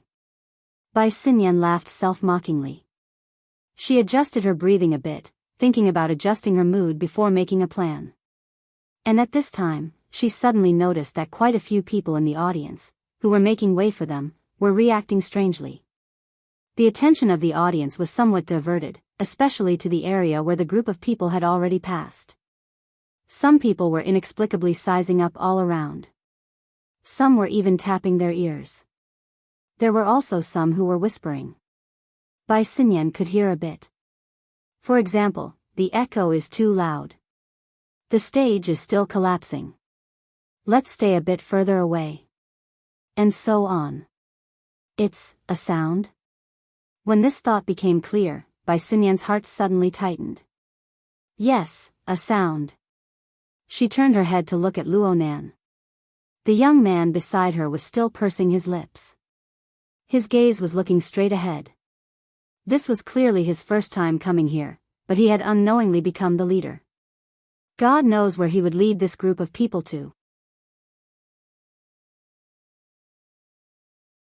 Well, the most crucial question right now was Luo Nan had clearly shut his mouth, but the surrounding air still floated with a muffled shockwave. She carefully discerned, the murmuring was still there. It even stirred up the echoes of melancholy thunder. Of course, this thunder was not really thunder. At the very least, it wasn't just thunder. It wasn't just sound waves conducted through the air. It was dark clouds that pervaded above the sea of consciousness. It was a strange creature that rubbed against the front of the antennae of consciousness. Bai Xinyan felt that it was like a sharp blade. It was like a gun barrel that was spinning in front of her forehead. Then everything became clear. Luo Nan's will vibrated in the void, generating endless echoes. Such vibrations were absolutely impossible to circulate within the exhibition hall of Area C12. They had probably already, on the other side, Blood Demon blew a whistle. He rejoiced in Luo Nan's misfortune, as if he wished for the whole world to be in chaos. Star Shaman has said hello. He's in Area A, right? He's not there. Luo Nan's response was without rhyme or reason, but everyone around him understood. Bai Xinyan sighed soundlessly. It was very clear that with Luo Nan's actions, the entire jadeite light, from top to bottom, inside to outside, no one would be able to escape. The restless thunderclouds really were hovering above their heads. You need to be careful. With that damned witch's nature, she might borrow this disciple to get involved. It's fine as long as she hasn't, Luo Nan responded casually. He then asked, who's with him? I don't have your abilities. She didn't take the initiative. Oh, it's Connie. She said hello. Headquarters actually sent her to act as an advance party? It's her. That makes sense. Luo Nan recalled this person. She was Constance Dalei, a female extraordinary. She was known as the strongest boundary master of the inner world. The two had fought briefly in Chan City. He didn't think too much about it. He continued to sift through. There are two in Area B. They should both be fleshly bodies. They're very solid. Luo Nan's choice of words was very subtle. Next is Area C. Huh. Luo Nan paused for a moment. Then he grinned and said something unrelated. Her Majesty Empress Wu seems to be coming over.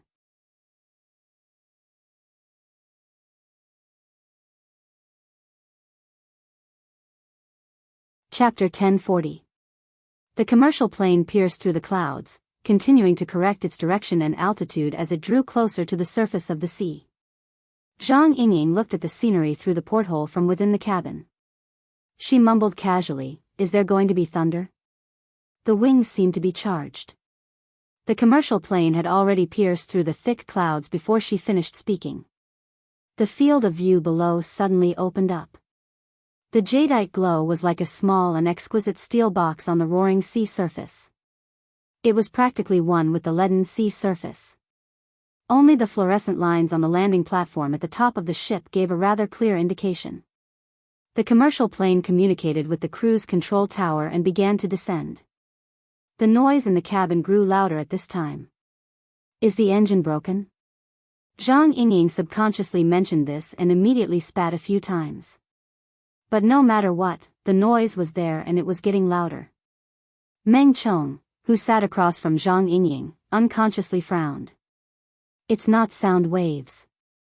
It's not purely. He paused for a moment and made a judgment. There's power at work on the mental plane.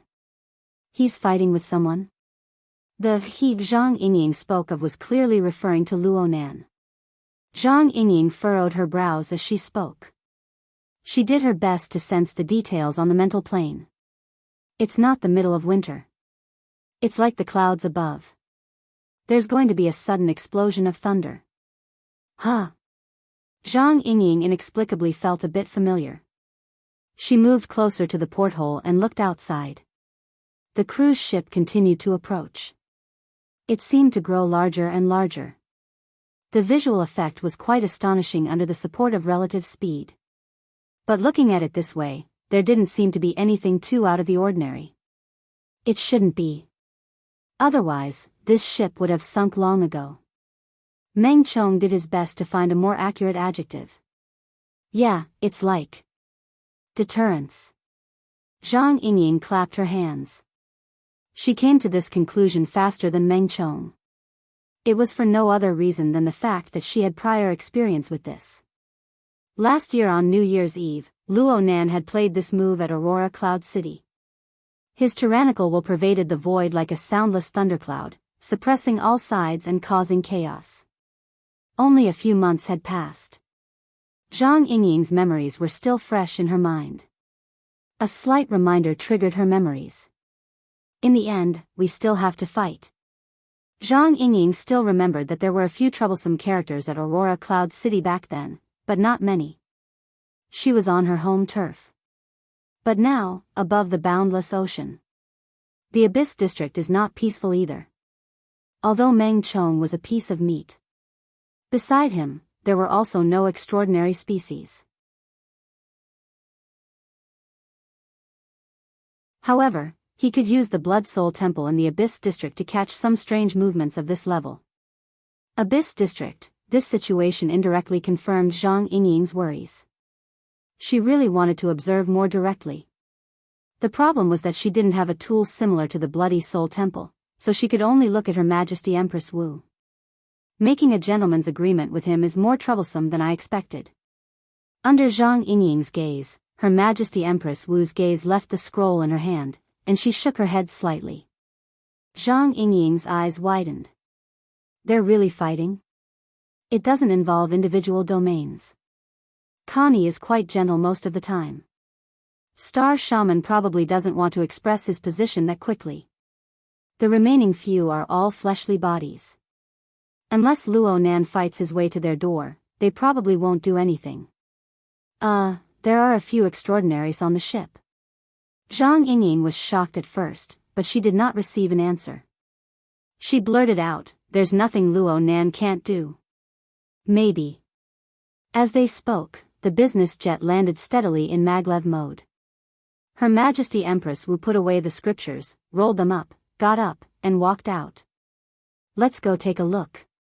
I hope I won't regret it." "Where's Luo Nan?" As soon as Zhang Yingying got off the plane, she grabbed the receptionist and asked. But how could the receptionist know that? She stammered and couldn't say a complete sentence. Zhang Yingying could not be blamed for this. Luo Nan had a water vapor avatar, and his communications wristband was several thousand kilometers away.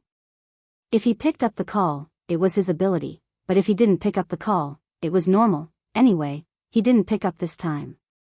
Zhang Yingying was a little anxious. Fortunately, Her Majesty Empress Wu was confident. "Go to Area C-12. There was a clear direction for them to take off directly from the top deck. They took a car there, and it didn't take long for the group to arrive at their destination. They saw the work that Luo Nan had just completed. The question was, where was he? Where's Luo Nan?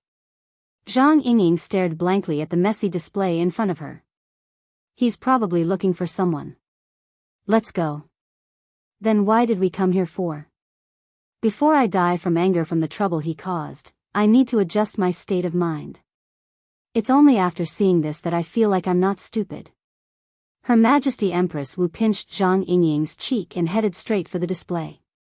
Quite a few spectators were attracted to the display after Luo Nan left, but the vast majority of people were blocked outside. The on-site staff members were blocked outside. No one stopped Her Majesty Empress Wu when she walked over. It wasn't that the on-site staff had good eyesight. In fact, it was more like they were blind.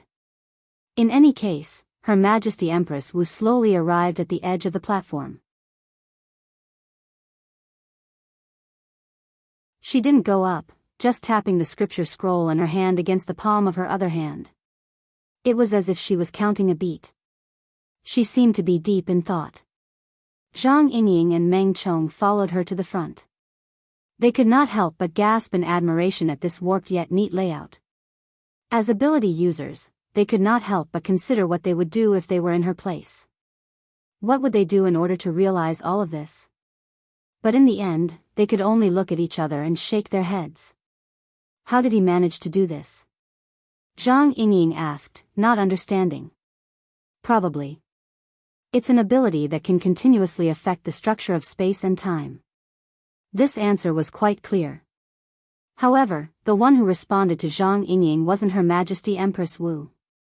It was a woman's voice, but there were a few intentional or unintentional breaks in her words. There was a hissing sound between her words. It carried a mysterious and even sinister flavor. Zhang Yingying jumped in fright. She suddenly turned around and saw a woman wrapped in a wide white robe standing behind her. The woman had just lifted the hood off her head, revealing a delicate and pretty face. An explanation was an explanation, but the woman's gaze wasn't on Zhang Yingying at all. She only stared at Her Majesty Empress Wu, who had just turned around. She spoke with an exceptionally cold tone. "Wu Zhao, this is the big trouble you've brought." "Yeah, Connie. This is the big trouble you've stirred up." Zhang Yingying stuck out her tongue. She very consciously moved closer to Meng Chong. Without a doubt, the woman standing behind Zhang Yingying and the others was the world's top barrier grandmaster. She had a transcendent status in the Ability User Association, Lady Constance Dollar. In a sense, she was the enemy of Zhang Yingying and the others. Zhang Yingying also noticed that other than Constance, there was also a gentle-looking man who had silently arrived. He wore a casual suit. His figure was tall and straight. He could be considered handsome, and he was smiling from ear to ear. But the problem was that his face was even paler than Constance's. It had reached an unhealthy level. This caused his smile to appear somewhat sinister. Although Zhang Yingying had never seen him in person, she had seen the information. She immediately made a judgment. Star Sorcerer. There was no escaping.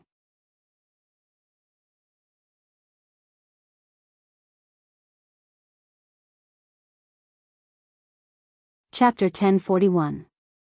It seemed that these sorcery guys were all similar. Zhang Yingying had once heard from Her Majesty Empress Wu that although Constance Dalei, a female extraordinaire, had formed her own school of thought when she was young, she had been taught by the necromancer. The two of them had quite a bit of history.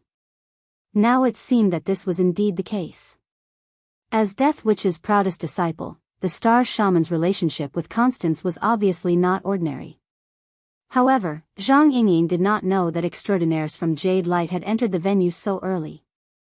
After all, if not for Blood Demon's interference, they would have only arrived at 8:00 in the evening. These two had come so early. It couldn't be that they had nothing better to do and were sunbathing on the ship, right? Her Majesty Empress Wu also asked, "You came so early. Are you going to tour the exhibition hall a second time?"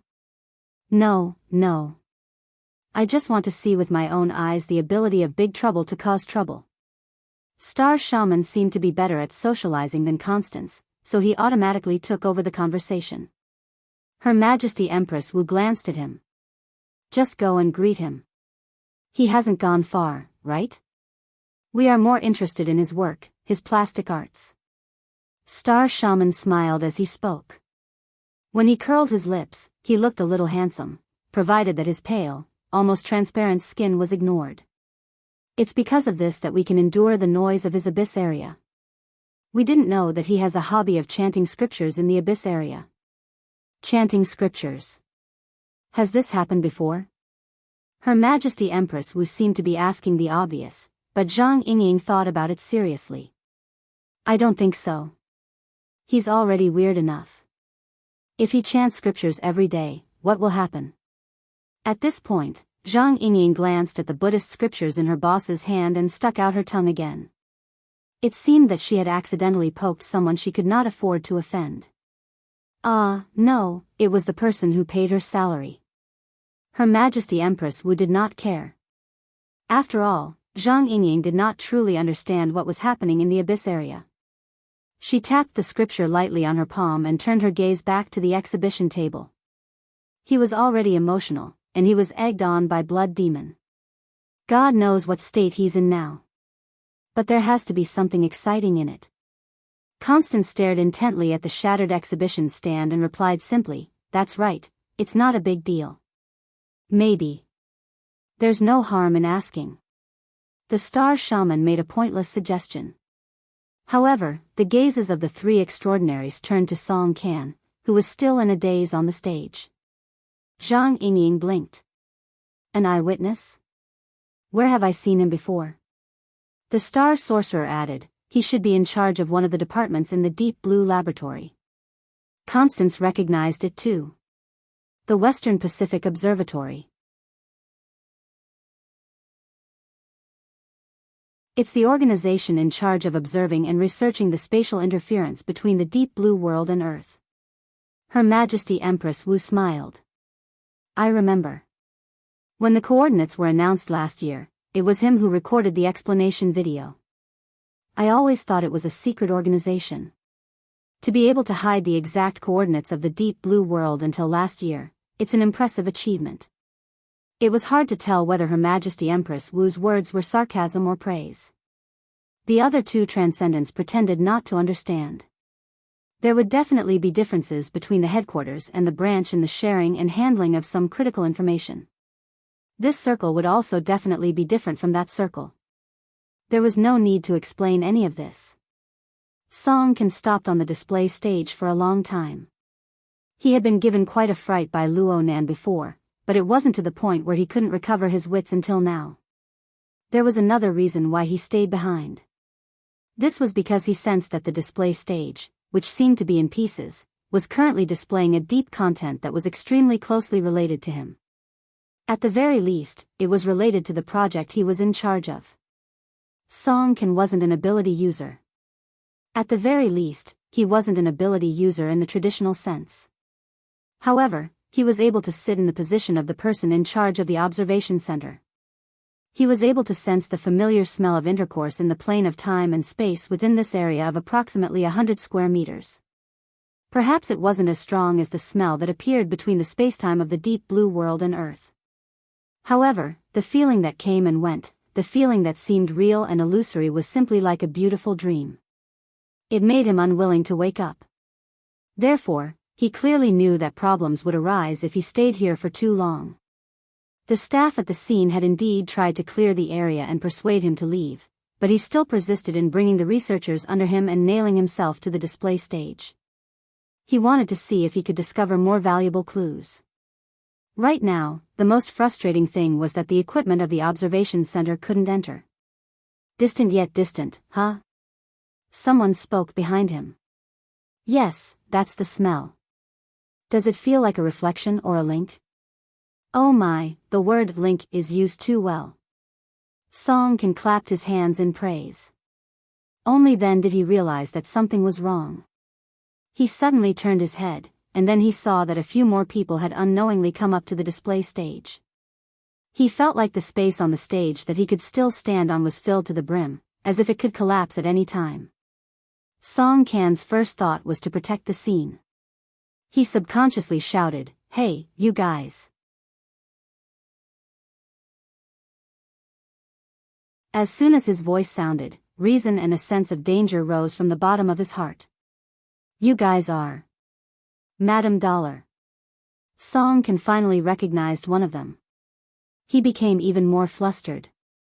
He recognized Constance Dahl because the gloomy and mysterious lady had often come to his observation site and the observation area of the observation site in recent years to conduct research and experiments of supernatural nature. Even if he wasn't someone from the inner world circles, he still knew how terrifying this lady was. Then he was able to distinguish that two of the people traveling with Madame Dollar were listed in the list of highly dangerous personnel. They were all big shots that he couldn't afford to offend. Song Can broke out in a cold sweat again. He had yet to think of a way to deal with this, but then he discovered that Madame Dollar didn't plan on bickering with him at all.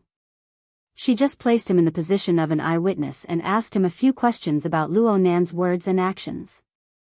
Of course, Song Can said whatever he wanted to say. In the end, he couldn't help but ask himself, can we talk about something closer to the theme of the display stage? He thought too much, and his brain heated up. He couldn't help but ask the big shots in front of him, "Mr. Luo Nan, did you use the display stage to anchor something?" Her Majesty Empress Wu, Constance, and the star shaman faintly discernible exchanged glances. They were also observing each other's thoughts. In the end, the star shaman laughed and said, "Why do you say that? Can you sense it?" Song Can felt a bit regretful as soon as he spoke, but he couldn't control his rationality at this time. Whether it was the external pressure or the emotions in his heart, they all forced him to say what he wanted to say. "Sense it?" "No, I didn't." "Maybe it counts?" "I'm saying that this continuous phenomenon, which seems to deviate from the law of gravity and center of gravity, is very likely because there's something supporting or complementing it. It's right in front of us. At the very least, it can be verified with the results of observation. I'm talking about the past." You're tuning into the Romantic Tales YouTube channel. Don't forget to subscribe and join us on this journey to catch the most captivating stories.